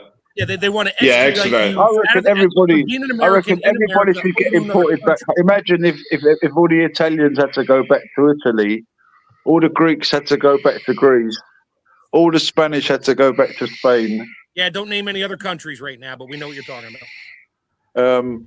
Yeah, but that would be great. If I had my way, I'd say, right, everybody has to go home and fix their own house.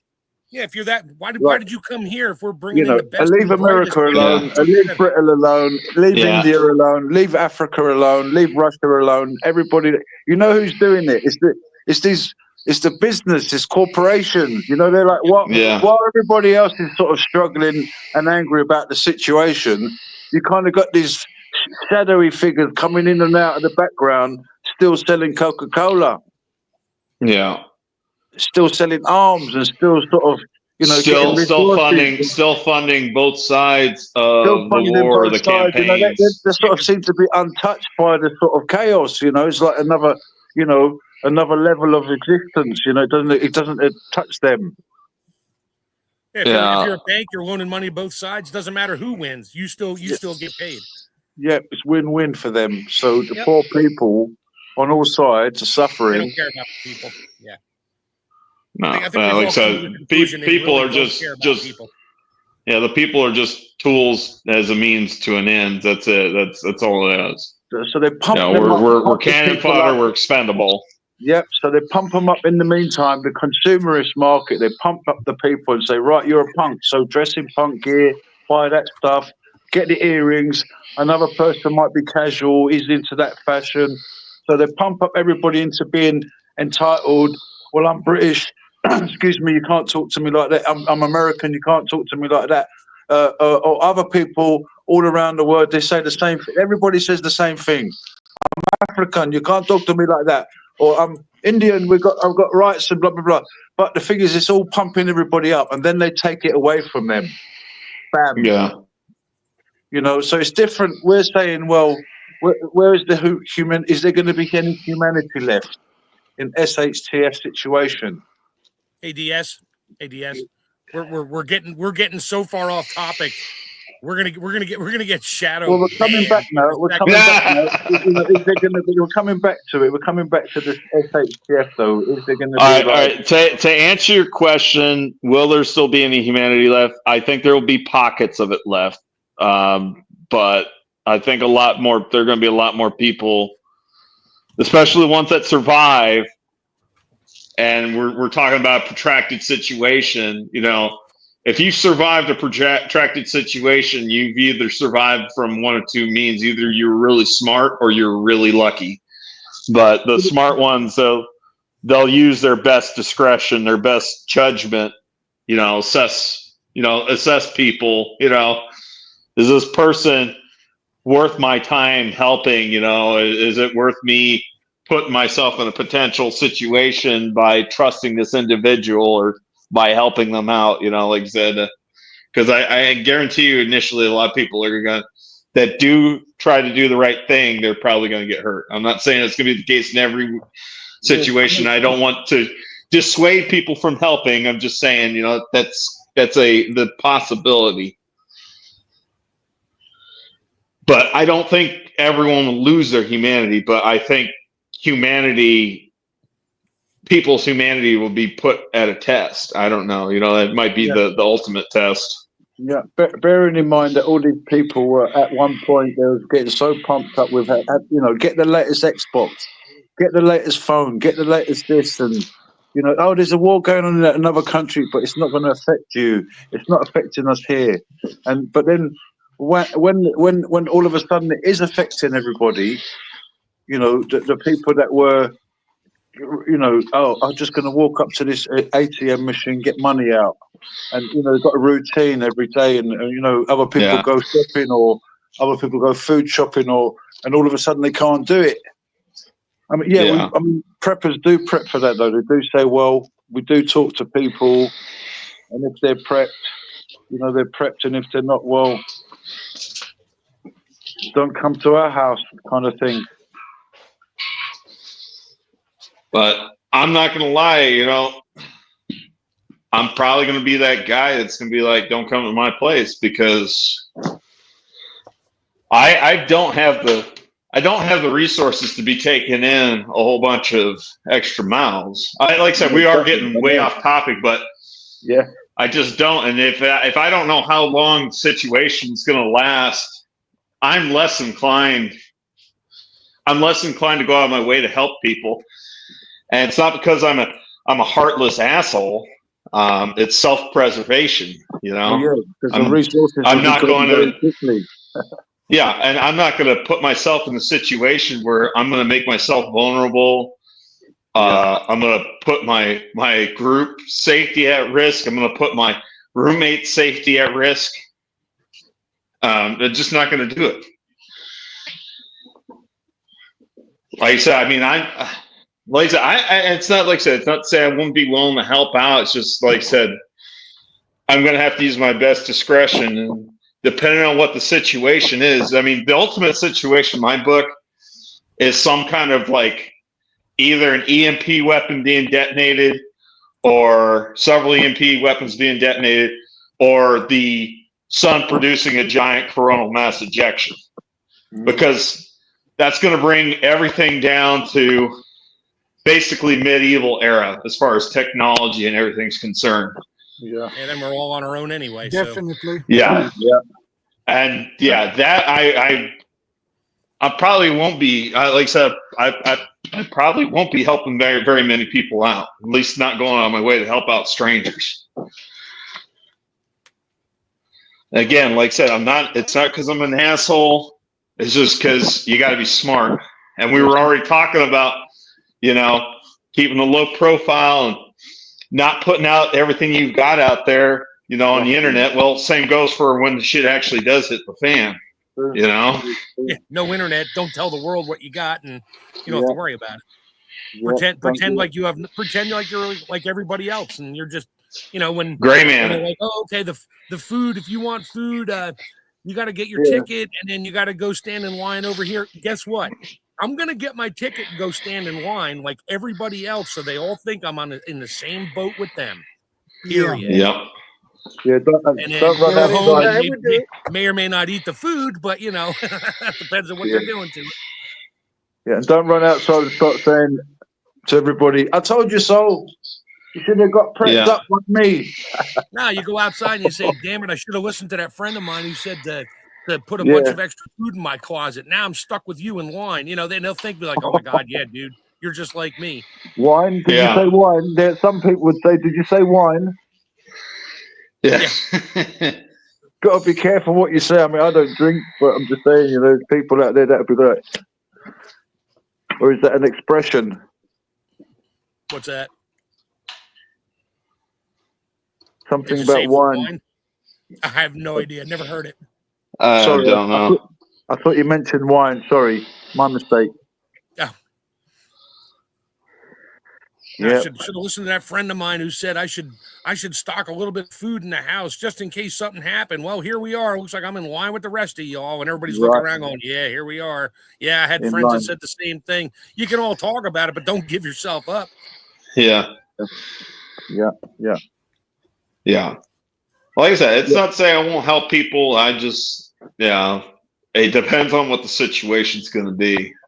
Yeah. I might even do what Steve Corsair Trainer suggests, act like it's going to be don't panic, try to act normal, try to act like it's, well, this happened, though, it's just another normal day, and try to interact with the neighbors and everything like that, and start firing up the barbecue grills, start cooking up all the meats and everything that's going to spoil in the fridge and everything, and start having a gorge fest.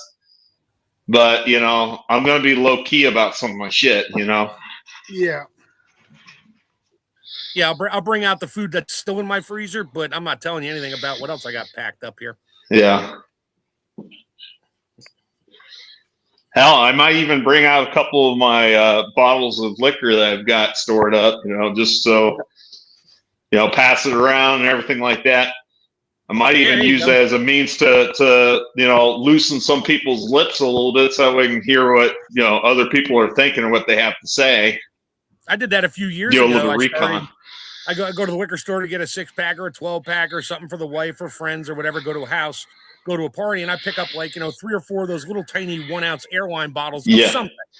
And I just bring it home and throw it in a bucket. I got 2 2-gallon buckets, and they're nicely stacked in there of just random liquors. I mean, I don't drink the stuff, but I know I got it. So if, I could use some of it for, antiseptic or whatever if I have to, because it's 80 proof. But other stuff, it's oh my God, I can't believe I had these from years ago. Here, everybody have a little bottle of Jack Daniels. Oh yeah, let's sit here and talking, and don't drink yours, stick it in your pocket, and let everybody else start drinking, and then you can get more information out of them. Let them cry. I think for me, I'd probably drink 1, maybe 2, just that way I can look like I'm pretty well sloshed and everything. I can smell like I'm sloshed, and then start talking. Yeah, and see what I can glean for information. Yeah. That's how you look like a hard target. Well, you don't look like a hard target, but you are. Yeah. Yeah.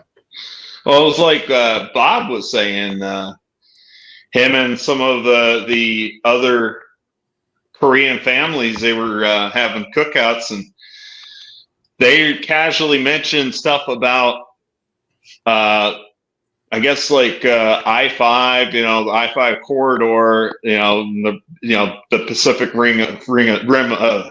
Pacific Rim, the Pacific Ring of Fire, and just very casually talking about being ready for if there's like a tsunami, or if there's like if Mount Shasta erupts or something like that. Oh. Well, actually, I think it's Mount Rainier up there in Washington. Mount Shasta is up in northern California. Yeah. But and the others start talking about, and that's how he picked out. Okay, so these people are also preppers as well. Yeah. He figured out they're preppers without them even overtly saying, "Yeah, we're prepping too." Yeah, they'd be more like, "Oh yeah, if that ever happened and I saw it coming, I would just grab some of my stuff and throw it in my car and leave." Yeah. Like, all right. Well, you already know what your stuff is because you didn't elaborate on your stuff, so you got bags and boxes ready to go. Great, that's perfect. I'm glad you're doing that. And the other people will be like, "Yeah, I don't know. I'd have to grab the kids and maybe find out where they're at, and because they're not keeping track of anything." And look for my phone, and hopefully my car is charged and I can get out of there. Yeah, my electric car. That is a joke as well. Electric cars. You hear these things going along.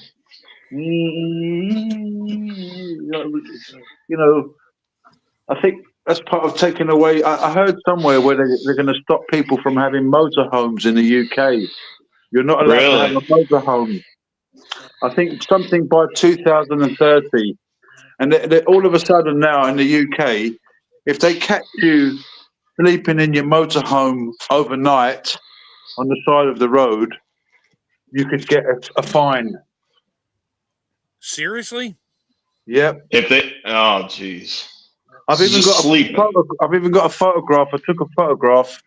Somehow I try and get it on my channel, or I'm not very good with technology, so I can't put it up on the screen. And it says no sleeping, no camping here overnight, or sleeping in your motorhome, something along those lines. And you can get a fine now. Yeah. Well, I guess you better buy a box truck and throw some like a work logo on it, like Bob's Plumbing. Or a work van. Yep. Yeah, you're going to see a lot of stealth camping. A lot more stealth camping.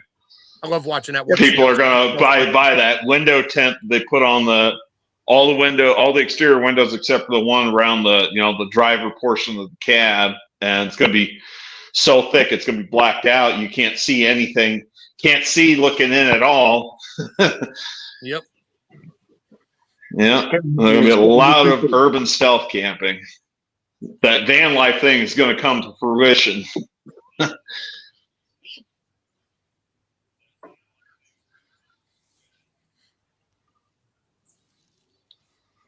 Yeah, well, like they got some serious shit that's going on over here in the States. They're still gunning for the.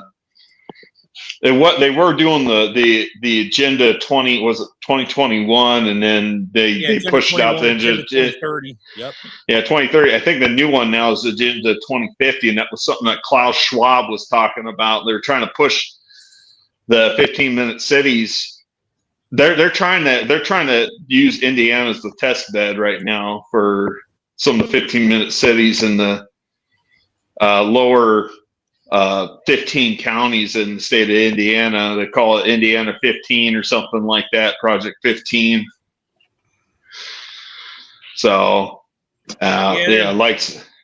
we could talk about stuff like that too, but I don't think that's appropriate right now. I know. It's getting way off subject again. Yeah, we always slide off topic. You ain't going to be a hard target in those areas because there's nothing left. Yeah. I mean, I hope Indiana can. I hope the residents in Indiana can call that crap out. They put all their politicians on notice. I don't care if it's county commissioner or who it is. Put them on notice. Hey, if you're in support of this, we're voting you out. You will not be you will not be on the voter roll the next election cycle.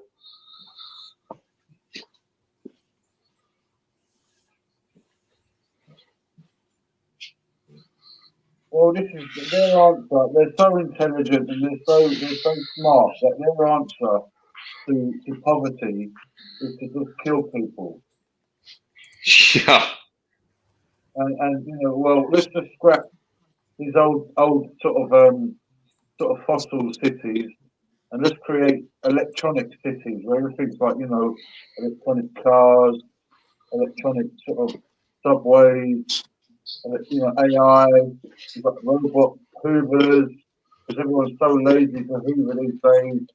You know, you've got, you know, it goes along with instant food, you know, so instant cleaning. Yeah. And,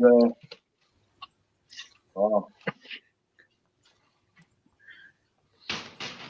Yeah. It's like a big blade.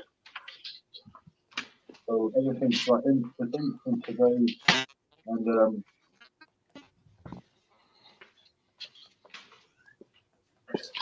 armed buildings are getting richer, poor people getting poorer and still dying.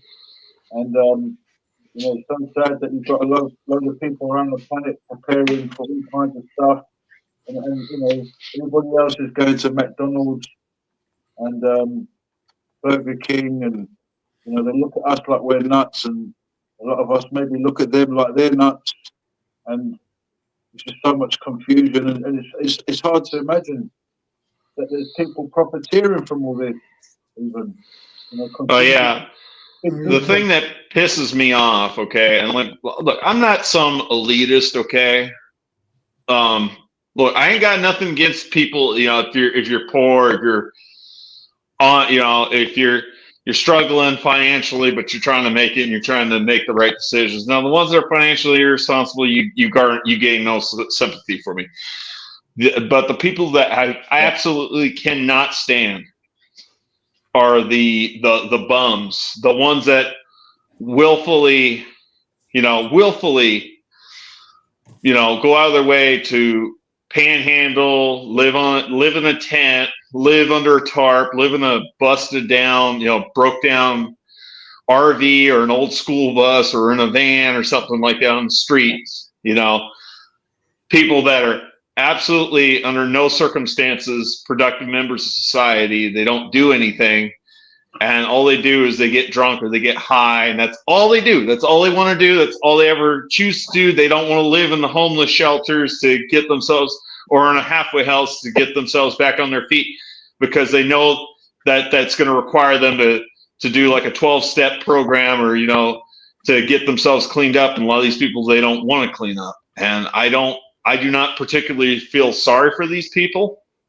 And I mean, I'm not advocating to go killing off people, but if there's going to be any groups of people that need to be killed off, I mean, maybe the elite should focus on them. But unfortunately, that's the way the elite want a lot of us to be. They want us to be that way.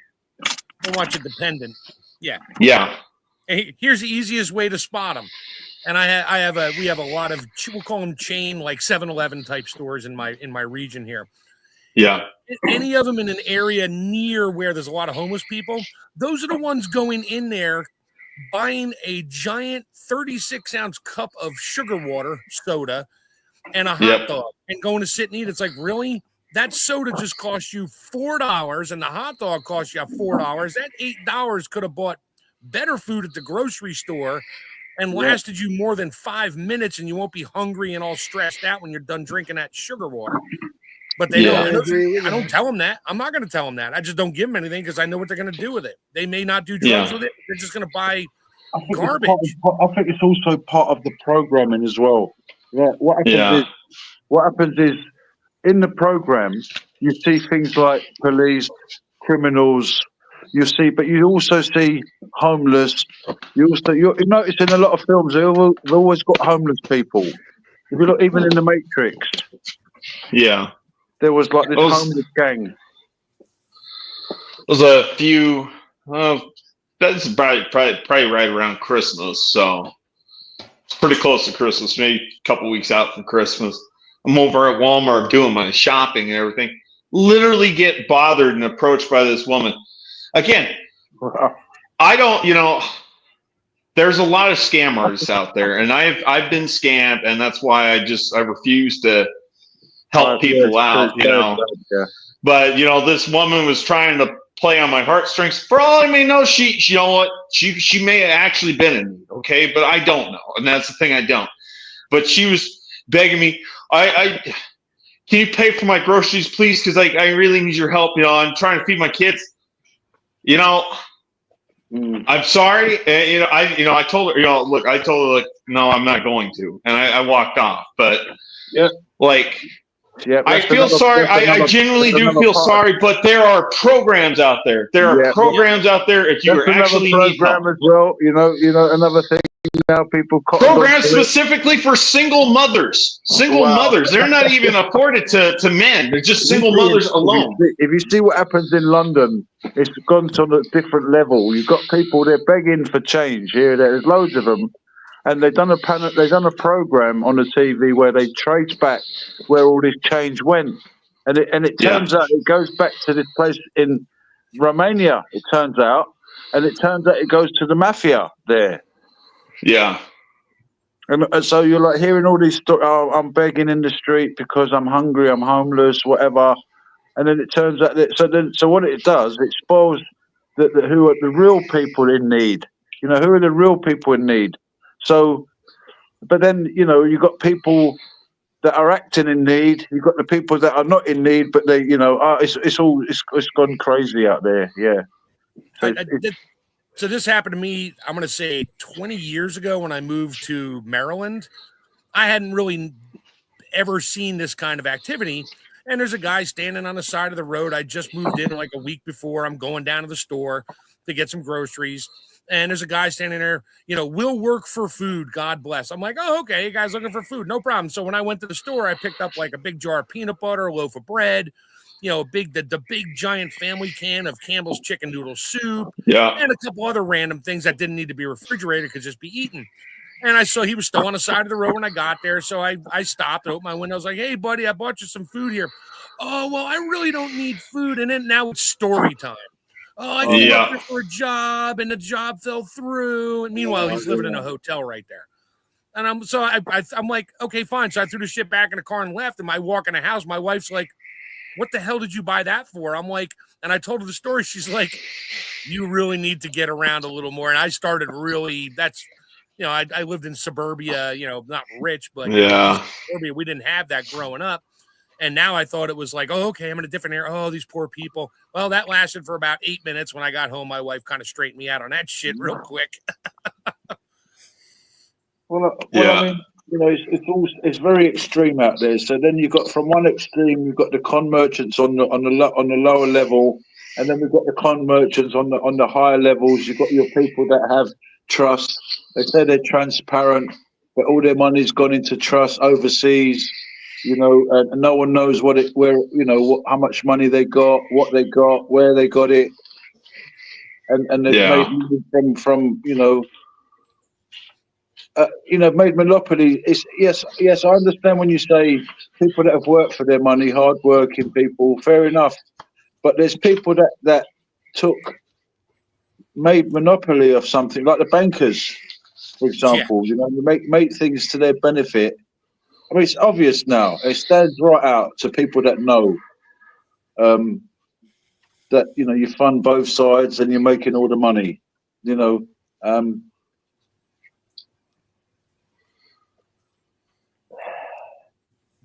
all part of the programming. Get people to be different actors, and but I don't think we've been programmed. I think preppers are kind of different. I mean, maybe there is a commercial part of prepping where you've got people that may be making money from it. Yeah, you got your con man with prepping. It's like buy my knife, buy my bug out bag, buy my survival kit, or you're never going to survive. Blah blah blah blah. Yeah, there's always going to be con men everywhere. Yeah, then they turn into newsmen all of it overnight. Yep, it's going to be it's imminent. No, nuclear war is imminent. So I've just got the perfect bug out bag for that situation. Yeah. Yeah. Yeah, like I said, unfortunately, there's going to be common everywhere. But again, I think this is where, like you said, what did I say? God damn it. I freaking lost my train of thought. Situational awareness is going to be key. There we go. That's what I was trying to say. Like I said, situational awareness. Well, I'm not going to say it's going to keep you safe from everything, but, again, as the saying goes, the best fight won was the one that was never needed to be fought. Yeah. Yeah. Or something along those lines. Something came to that. It might not be the exact quote, but something along those lines. What would happen if a load of people wanted to start? What would happen if a load of people in America said, right, okay, we want our own system, and we're gonna create something completely different to what we're used to and what we have here, and we're just gonna go out into the wilderness and create a new community. I mean, will the police just leave them alone, or will they get arrested for trespassing in the wilderness? Or if they just said like, they probably get arrested, because I'm not like, so a lot of, like, believe it or not, so like a lot of areas, especially if we're talking like Western United States, a lot of like natural land, a lot of that's either a national park, or like I said, it's under the control of the National Park Services. Yeah. Or it is actually owned by Bureau of Land Management, BLM, not the Black Lives Matter, BLM as in Bureau of Land Management, federal agency. You would be considered trespassing, because a lot of those public lands, you legally speaking cannot camp there. You can't rough camp there. You can't stay there for longer than 7 days. Otherwise, it's considered squatting. Right.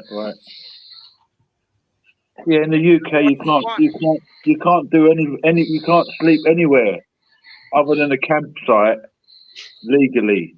If you, like I was saying now, even now they want to sort of prosecute you if you just might happen to be sleeping in your motorhome overnight on on a normal regular street in London. Yeah.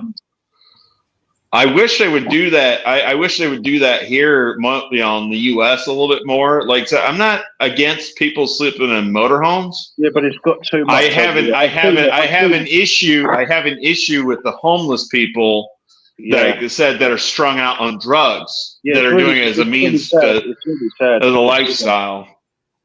Yeah, it's very sad. I don't have an issue with the van life kinds of people, or the people that want to live van life, that want to be mobile and everything like that. I don't have an issue with people doing it as a means of, well, right now cost of living is really expensive. I can't afford to rent an apartment here or find a rental house or even buy a house in this area, but I've got to be able to work in this locale.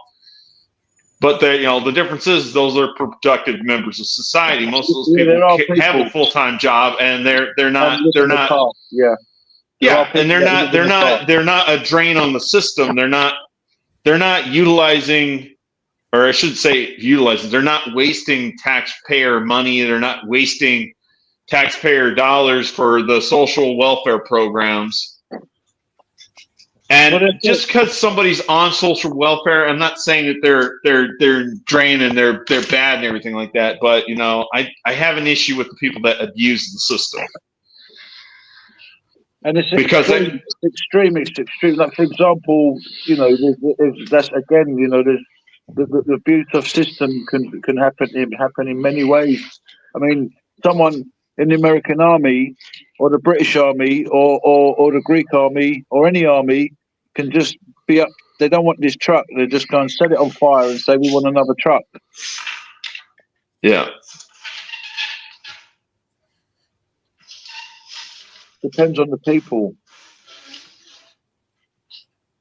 How do I make my roadside RV look like a hard target and a shit hit the fan? Yeah, is that what somebody asked? No, I'm asking that because I'm trying to get us back on topic here. We just keep looping out into. Yeah, I know. I'm sorry. I love the conversations. I'm just trying to keep it straight for maybe. Okay. Make it look like a sleeper. Make it look like it's on its Make it look like your truck's about to die, but actually it's got the most amazing engine in it. Make it look like someone could taste it and catch it. But then when they get close, just put your foot down. Yeah. I'm right. I guess when it comes to, you know, like I said, because this kind of goes on the topic of bugging out. This is why I don't think bugging out is feasible. Because you put yourself, you put anybody else that's with you at risk, because you guys are essentially mobile refugees. Yeah. And it really gets, I'm not saying it's impossible, but it gets difficult to be able to defend yourself, especially when you're in an unfamiliar environment and everything like that. You know, you're out in the open, and it doesn't matter if you're in a tent or if you're in an RV. Somebody's got to stand watch.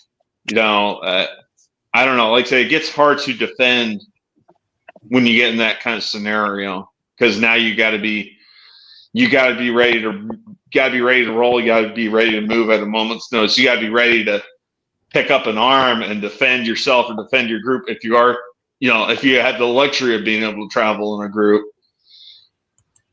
I don't know.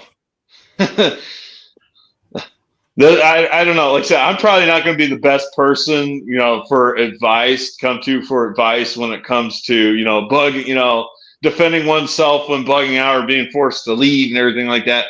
Because, I mean, I've adopted the mentality that, you know, my home is my Alamo, you know, and I'm not leaving under any circumstances. Like, I know, you know, like I said, maybe the term Alamo is probably not the best use of the terminology, because everybody died at the Alamo, but you know, that's the way I view it. You know, my house is my Alamo, my house is my fortress. And if you live in the countryside and you're able to kind of, you know, I don't live out in the country. I live in suburbia.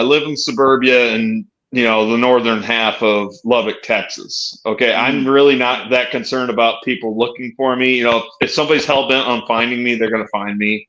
Some rando stranger from the internet that's going to be a creep that's looking to find me, and they're going to, you know, they're looking to find me.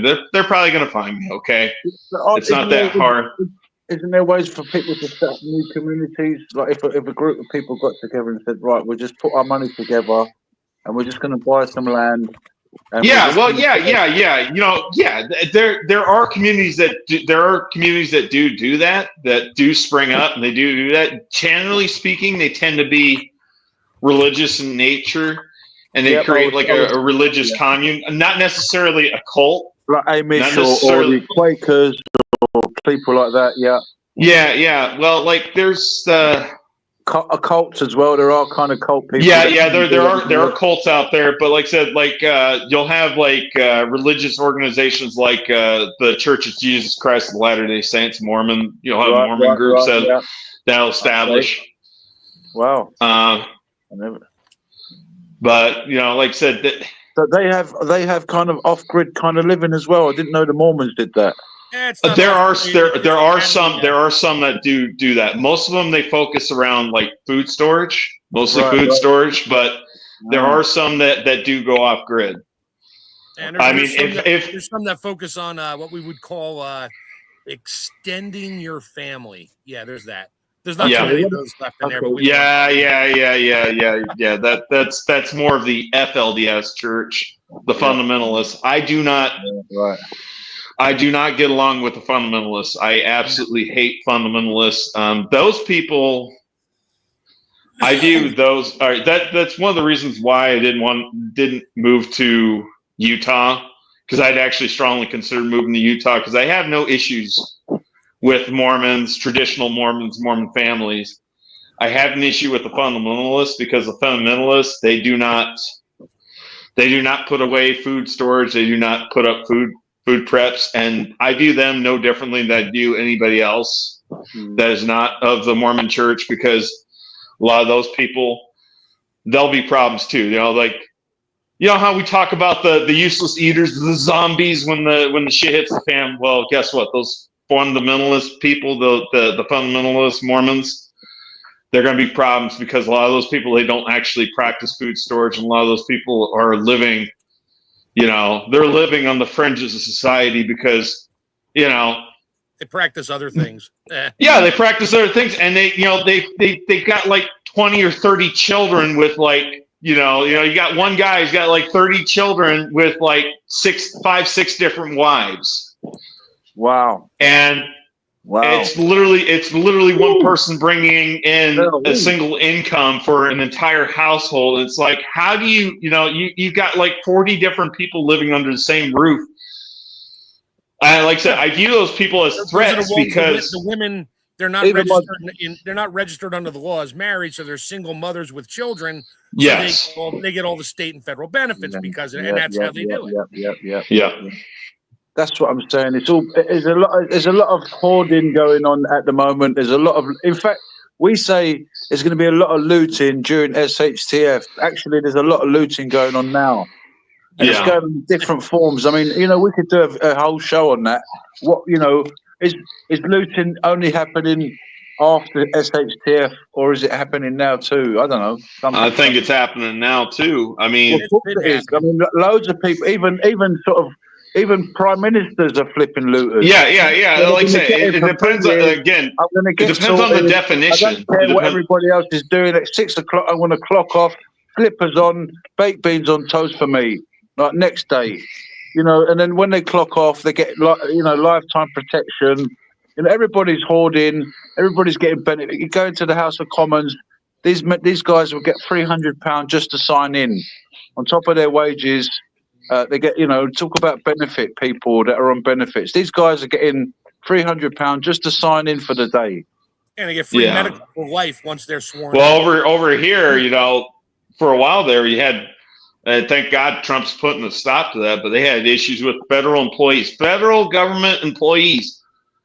You're supposed to be showing up to work, and they've been doing this. They've been abusing the whole remote work, situation.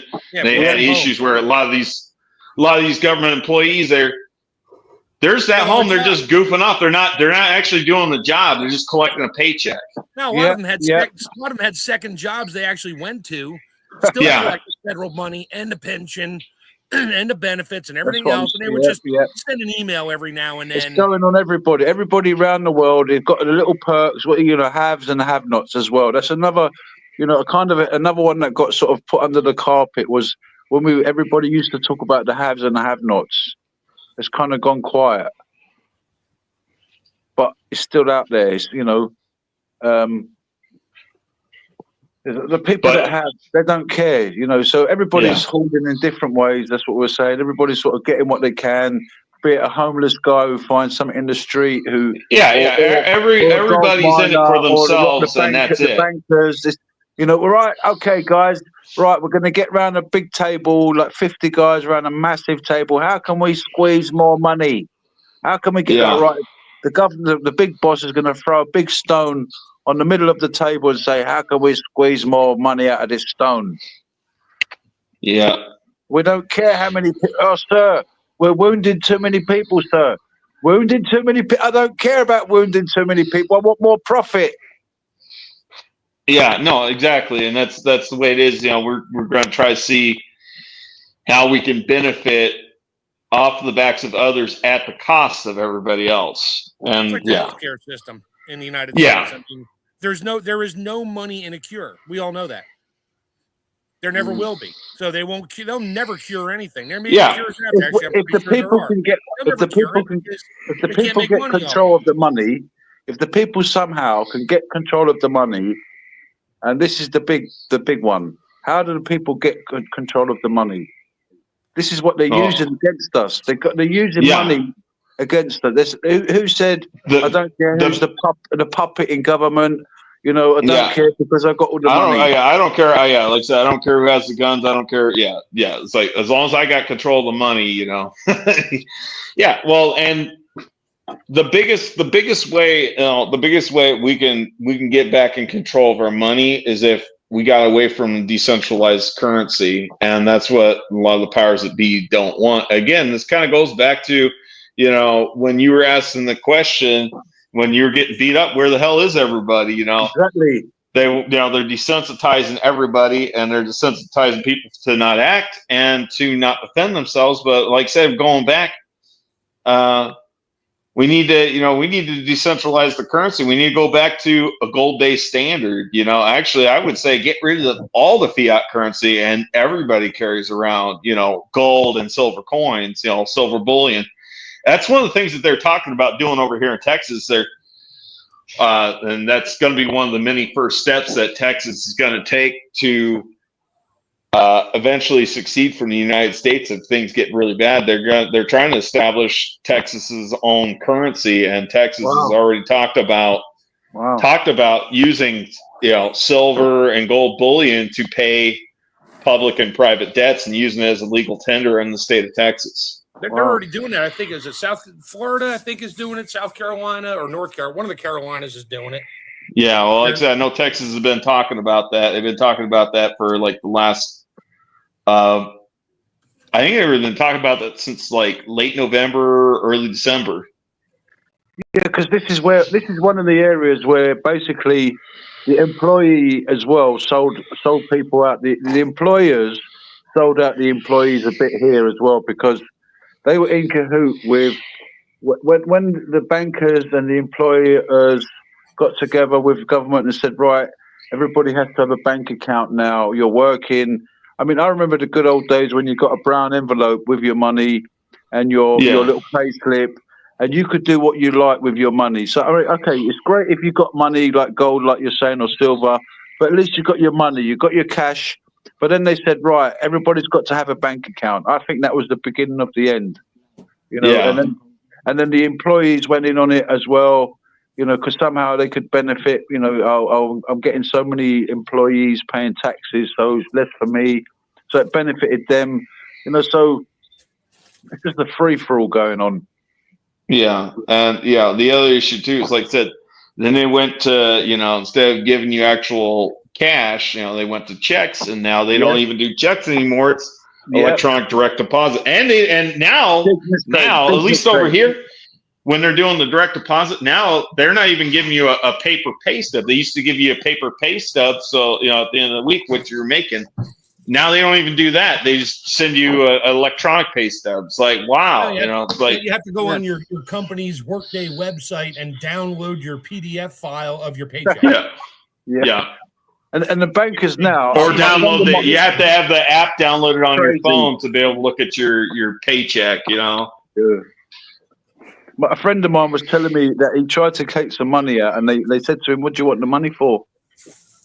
Yeah, well, they'll do that here too. If you're trying to withdraw a dollar amount over a certain amount, over over $10,000. It wasn't even that much. It was like it was under $2,000, under 2,000.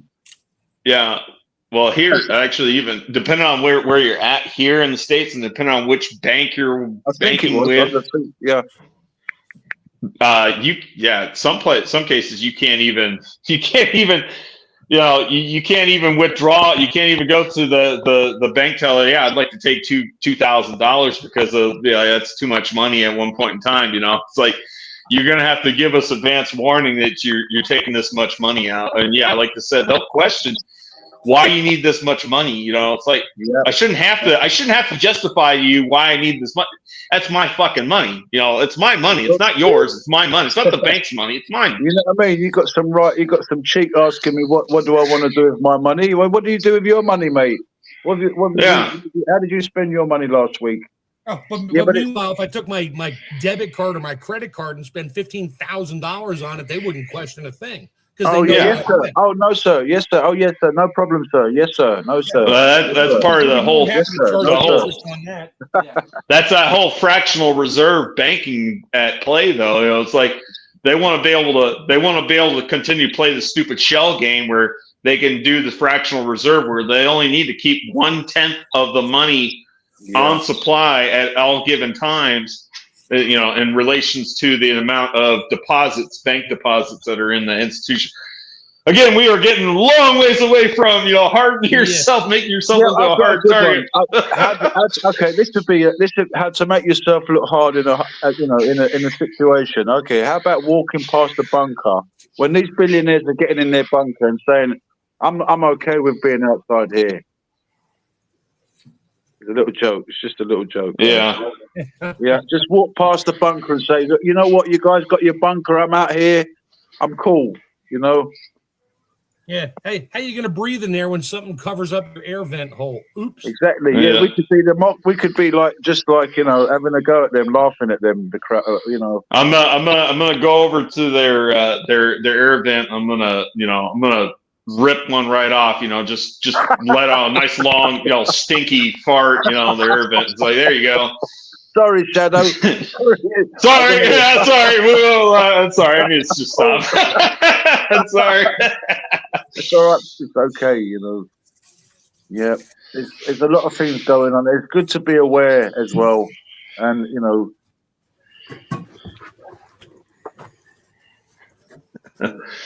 at one point they were putting a lot of zombie films and saying, there's zombies, and at one point even they were actually doing drills in certain countries around the world where they were sort of getting people to dress up as if they were zombies to sort of pretend that were zombies, and they were kind of running these kind of drills. And we wonder, why have they got these drills? Why do they do these? We weren't over here in the U.S. They weren't doing zombies, but they did have what was called like Jade Helm. Was it 2015 and Jade Helm 2016? They had people. Oh yes, I heard. They had professional actors pretending to be, a resistance group, leaders and everything like that, militia members, etc. And they were having the figured that out. U.S. military, practicing, rounding these people up and everything like that. And there, like I said, there was military drills where they were practicing, basically doing, like urban combat and, like I said, taking control of these little towns and cities. Now, I don't have anything against military being trained for every possible scenario, but the way it was being implemented at the time, and this was during the Obama administration, it was concerning because they were portraying, all military veterans that happened to be a militia member or anybody who, had this can-do, self-government's attitude, portraying them as radicals, and extremists and needing to be rounded up. And that's where I take issue. Because, painting everybody as though they're that extremist, it's ridiculous. Yeah, these people, they have a field day. There's so many think tanks on these subjects. How can we cause as much confusion as possible whilst maintaining their own sanity, like their own agendas, like and their own control? It's about control. A lot of it's control.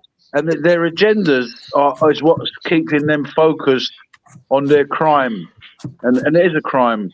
And like you're saying, they're going to go in their little holes, but there is going to come a time when they, there's a reckoning. There's a reckoning. There will come a time, and as for for people that are preparing for SHTF situation, and it's a good subject to think about, and evaluate before you go out. Even, why am I going out? Where am I going? What do I need to go out for? Is it safe for me to go out? Is it safe for me to? Is it the right time for me to go out? Is it can I get someone else to come with me? Can I take that's what I said earlier. When the food lines begin, where whoever is like, okay, we have this big mini city station set up over here, come get your coupon, we'll give you your free your free 2 days ration of supply. And that, well, just unless they want to put something in you first, to make you comply. Well, that's another thing. You go to one of these food places, and you're like them. Bam. We've got bottles of water over there. It's free to take. Yeah, right. What's in it? This is, it's free. Yeah, free food, free baked beans. Yeah, okay. Free baked beans and some toast. Yeah. Who manufactured it and where to come from and what's really in it? So that's another thing as well. Is what you eat. Well, it's true. Well, don't get me wrong. I do enjoy a good conspiracy theory every now and then, but you also have to use a little bit of discretion. Realize some of the shit some of these topics people talk about, they don't have all the information, or they blow shit out of proportion. Kind of going back to what we were saying, you know, the con artists and the fear mongers and the prepping community. Well, it's extreme. It's extreme. In amongst the chaos, there's all these kind of things that we're thinking, oh, wow, we're getting all the pictures of the puzzle, and then, you know, we put a picture together, and then we think, wow, there's still so many other things I don't know about. So we need it's like layers, like PV was talking about layers of stuff. Yeah, the onion, yeah. There's like layers I agree with that. You know, it's like layers, different layers. Oh, wow, I can see a picture now, but then, wow, there's something even deeper than that. There's something even deeper going on, and then you get even into that, and then you think, wow, there's something even deeper than that. I thought that was deeper. And then, you know, it's like, we don't know what's going to affect us. We're prepping, right? What are you prepping for? Well, it could be an earthquake. It could be a natural disaster. It could be a war. It could be disease. Okay, so what? So you prep for all that stuff. Well, I've got a bug out bag. Okay, have you got a nuclear and biological suit? Yeah, I've got a nuclear and biological suit. But if you start thinking about all the stuff for every situation. Yeah, and then having the ability to use the stuff, you know, so you got all the stuff you think you need with all the possible scenarios. You better be hunkering down in a warehouse somewhere, because you're going to have you'd be like a pilot. You know, when you got a pilot looking in one of those books, right? What do we do now in this emergency? You know, so they managed to get a book out and start going through all the little scenario of all the little sort of procedures. Yeah. So you're going to be running through your house with a book, right? It's a nuclear and natural disaster. Hello, Johnny. What disaster's hitting us now? It's a nuclear and biological. Yes, it's a nuclear bomb, right? Get the nuclear bomb suits out, right? Look, I'm not going to say I'm the, you know, not going to say I'm the most well prepared guy out there, okay? And I'm not Billy Badass and everything like that. But there's some things I can't feasibly prep for. And you know what? Nuclear war, especially if it's like a direct nuclear strike in my general vicinity, can't prepare for it, okay? No matter how hard I try, I'm not going to be prepared for that. Hey, get over here. Get over here.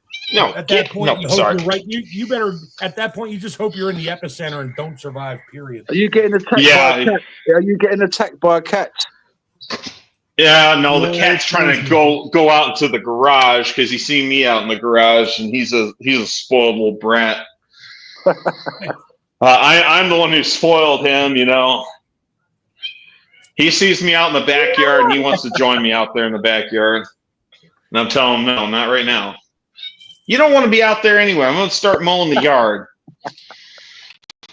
He wants to chat. He wants to be on the chat. You're mowing the yard. I'm going to have to go shovel snow. Shadow's got a cat on the show, man. Oh, believe me, it gets cold out here. It does snow. It's just today it happens to be a warm day. It was in the low 60s today.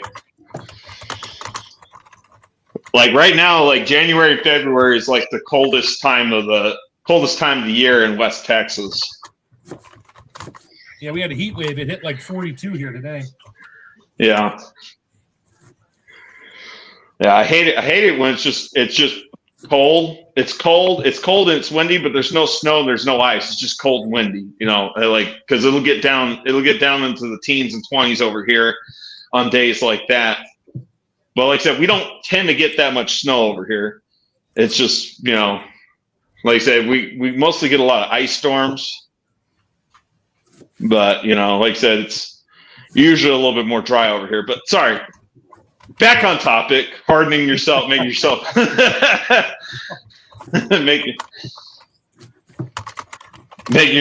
a hard target. So what about okay, we've been speaking about on an individual type of level. What about on a community level, Shadow? How does it make the community look like we're a hard target?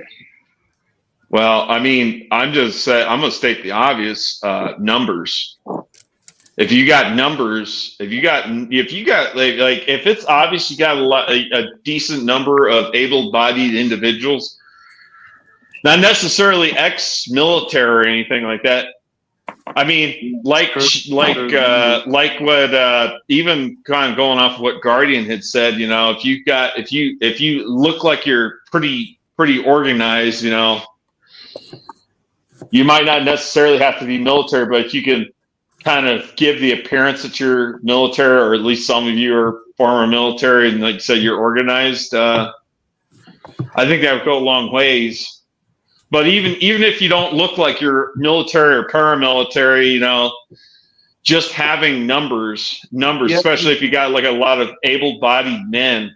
And I have to emphasize men in specific. You know, I can't say, you know, I'm sorry to all the feminists out there, and I'm sorry to all the women out there, you know, that disagree with me.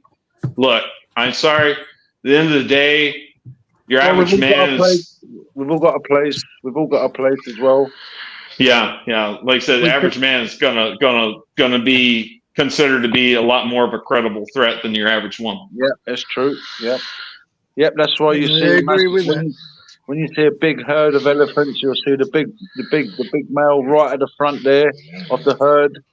You know, and the babies will be in the middle. You kind of get a herd. You know, you touched on something there. You said organised. Key word, organised, and it's like you see this nature. They will hurry around the little ones and to protect them. But if you see a crowd of people and there's a sort of a marauding group coming in and they just start harassing everybody, and everybody sort of cowers and doesn't do nothing, and they start going, "Oh, this is an easy crowd." But if you've got another crowd of people that say straight away they see a marauding group coming along, and they all sort of heard, you know, the strongest at the front, women too. And I'm not saying that. Oh. For argument's sake, I'm not saying that women cannot be defenders. You know, like I said, I just want people to understand that there are inherent risks that women will face that men will not. That's right. You know, that's one of the reasons why the U.S. military has always been hesitant about sending women to the front lines. Sorry, your sound's very funny there. Can anybody else hear that? Yeah, I thought that was my computer. Yeah, you're getting all roboty there, Dior. Oh, yeah, sorry about that. All right. How about, do I sound better now? From his Wi-Fi. No, I know what happened. So my phone is starting to overheat, and I was like, you know what? I got a long charging cord. Put the phone on the charging cord because the battery's getting low. Well, like I said, the phone's starting to overheat, and I decided to put it in the freezer to cool it down a little bit. And I guess the metal case of the freezer is starting to act like a Faraday cage, and it's interrupting my freaking Bluetooth. I guess I can't win today. Either the phone battery's going to die while it's charging, or the phone battery's going to overheat. You're still here. Yeah, but like I said, the U.S. military, like I said, they were hesitant. Like I said, there's inherent risks, you know, when you're putting women up front. I'm not going to mention them, but you know, let's just say it involves forcible bedroom fun against somebody's will. You know what I mean? And that's why I'm not saying that women can't do it, but I'm less inclined to, you know, put somebody up front like that. I'm not saying that they won't ever be utilized to their fullest potential, but you know, I'd rather them be my reserve, my backup, somebody who's got my six. Yep, I hear that. You know, I want them to focus on protecting the children, the little ones in the group, protecting the animals in the farmstead, you know, and being there to, you know, patch me up or patch anybody else up, you know, when one of us ultimately, you know, end up taking a bullet or something like that, you know. So then having a plan, so being organized, having a plan is very important. So, right, okay, if ever we see a group of marauders coming into our little group in the forest here, we've been stuck here in the forest or whatever, and we're getting our little camp together, and there's a marauding group coming, the women and children will run straight away to the secret caves that we know, and we're going to sort of defend try and defend or come with you, or But yeah, and if I have any says in, and if I have any say in the matter, the women will be armed. They will absolutely be armed. They'll be almost just as well armed as the men. Because again, I know you like I said, you all live in foreign countries, but like I said, just me talking from the standpoint of living here and having the luxury of living here in America. Oh, that'd be brilliant if I lived over there. I know what kind of weapons I'd get. Yeah. Well, like I said, let me know if you're ever out here in the West Texas area. We'll figure something out. We'll figure something out about some local gun ranges we can go to. But no, absolute joke over here. You can't have anything. You can't have a 3-inch lock-in knife. It's got to be under 3-inch, non-lock-in. You can't do campfires. You can't camp overnight. You can't do anything. Yeah. You can go to a campsite, and in some campsites, they even supply the wood. You can't even take your own wood for fire. So they charge you extortionate prices for wood that you could have got yourself. Oh Lord! And they give you a sort of a one of those iron bins. Yeah. So you're not you're putting a fire in a bin, but then they supply the wood for you. They charge you. The rates now for camping has gone up as well. And, there's believe it, there's, and I'm sure Chef Tech can attest, there are places like that in the U.S. where they don't want you going off gathering your own firewood. And I can understand the argument to an extent, why they don't want you doing it. But at the same time, I think it does get a little bit convoluted, a little ridiculous. We're making them, we're making these people dependent on us supplying them with the wood, and we're charging them for it when, there's plenty of natural resources out there that anybody can go out there and go get. Yeah, they don't want the average Joe going out, first time camping and taking his electric chainsaw just off into the woods, which could be state property, and just start cutting things down because those are the ones that destroy the environment. They don't even know they're doing it. They just think, it's wood, I'll burn it, it'll grow back. I mean, there are reasons, but I mean, when I go camping up in New Hampshire and that in Maine, I know where to go. I mean, New Hampshire, they don't want you bringing wood in from other states unless it was kiln dried, and it better be certified. Because they don't. Yeah, the beetles. Yep. Yeah. So no, I mean, I know where to go. I just hit the car and head out into the woods on a logging road or something, and find some deadfalls and cut them up, throw them back in a van, and head back to the campsite. And I don't buy that $20 2 cubic foot bundle of firewood from the campground, and he doesn't care. Yeah, or they sell it at 7-Eleven. Oh yeah, those stupid little bundles for like $15 at 7-Eleven. Get your I've seen those all the time. Yeah. Okay, on that note, I think I'm going to have to go out and take my dog out. Guys, I'm going to have to say good night to everybody. Yeah. Shadow. Yeah, good night, DS. And thanks for it's having good us talking on. with you. Thanks for having us on there, Shadow. It's got to be like 11 p.m. there, huh? Everybody who's been listening, God bless you all. And stay safe. Stay hard out there. And we've got to keep that humanity, as we were saying earlier as well. There's are we gonna? Is everybody going to lose their humanity? And we were saying, well, Yeah. We know. Yeah, but the possibility is there. But like I said, I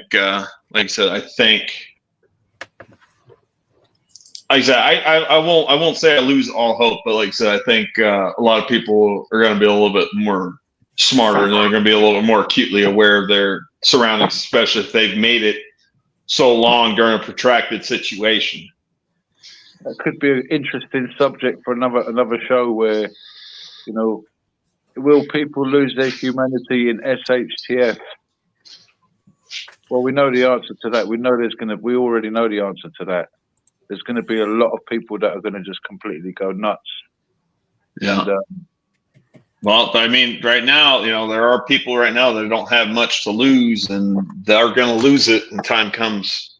Well, it's happening. It's happening now. Also, what they've basically done is released a load of people that are refugees, super opportunistic.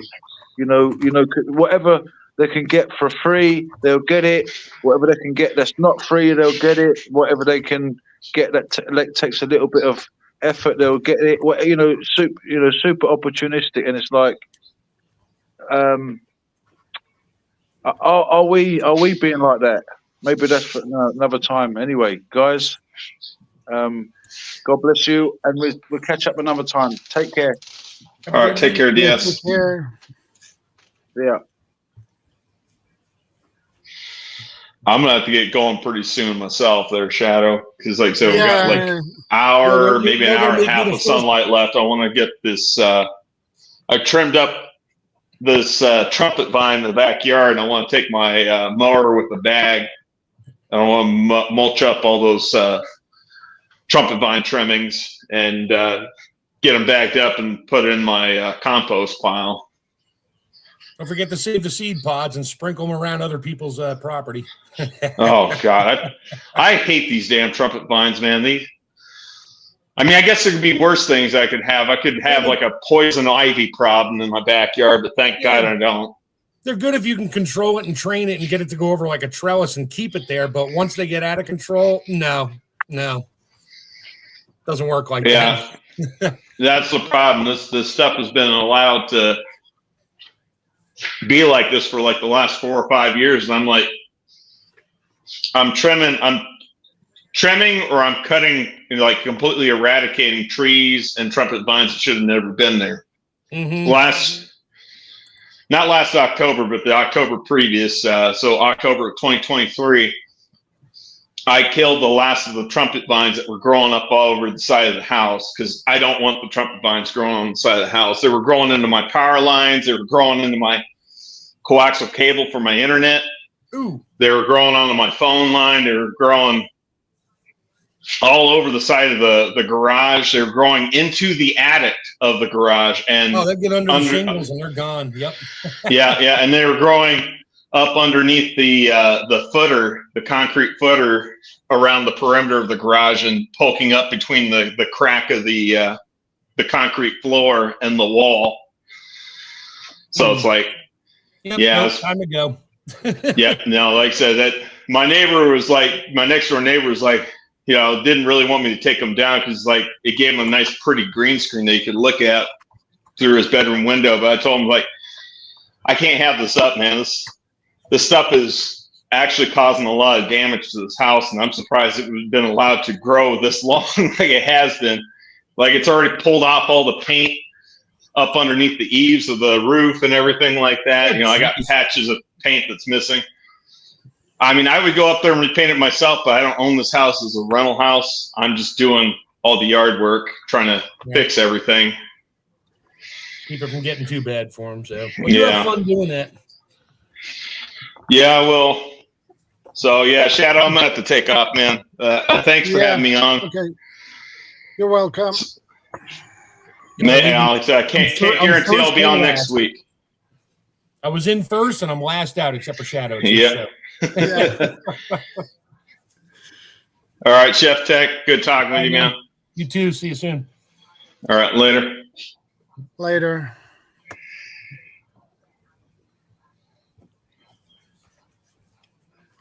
So, Shadow, how do you keep yourself looking like a hard target out there? Or you'd rather not say? Well, straight back, authority, now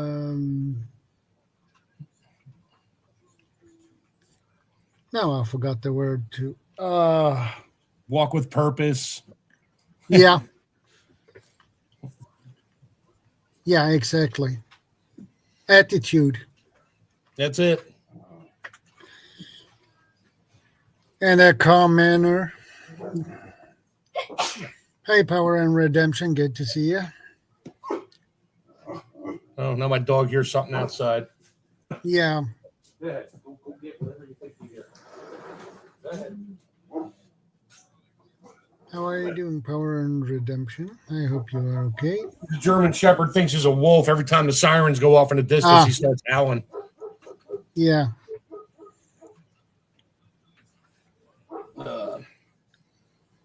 But I hardly had fun believe hanging that here is today wolves 'cause in your area. I was prepping more food today the whole time. I'm chopping up veggies and meats and things, getting ready. Yeah, I'm a prepper. I'm prepping for dinner. I'm prepping for making soup. I'm chopping everything up, bagging it up. Wife wants pea soup, so I'll be making pea soup tomorrow. We got the hams all chopped up, ready to go. Celery, onions, carrots, and I just got to go grab a couple bags of split peas out of my my storeroom. I think I have a few down there, 100. Yeah. That sounds good. I was a chef. Love to cook. Love to fix things. Love to fix things I cook with. Yeah. Yeah, I love cooking myself, so it's nice. Yeah, we're a few minutes earlier than usual, but I'm going to bail off here too because I got to start clearing off where my computer's taking up all the space on the counter here, so I can get the rest of this stuff ready for dinner tonight. Yeah. What time is it there by you? It's got to be, what is it, like 11 o'clock there by you? 11:50. Oh, okay. Wow. Okay. Well, 10 minutes more to midnight. Yeah, it's 10 minutes to 6 here, so you got 6 hours on me. Yeah. You'll be drinking coffee, and I'll be going to bed. Actually, I'm not drinking coffee now. No, not tonight. Tomorrow morning, you'll wake up, have coffee, and I'll still be snoring. Yeah, exactly. All right. Well, you have an awesome evening. Thanks again for doing this. I love doing this show. I mean, I'll go out of my way every time except for the last one and the other one, but crap happens. If you come up with more ideas, feel free to. I will. You know, I will. It's just I put that idea out there, and then things happen. It's like crap. That's the second one I've given them an idea for that I couldn't get on. Man, I gotta stop doing that. Yeah, I'm sure I'll come up with something for you. Yeah. So, all right, brother. You have a good week. Yeah, you too. All right, bye, everybody in the chat. Have a great weekend. You too. Well, guys, I think I wrap things up now. It's 9 minutes to midnight. So, thank you guys for stopping by. I appreciate it. And I will see you next week with a new topic. Take care, stay safe, and God bless.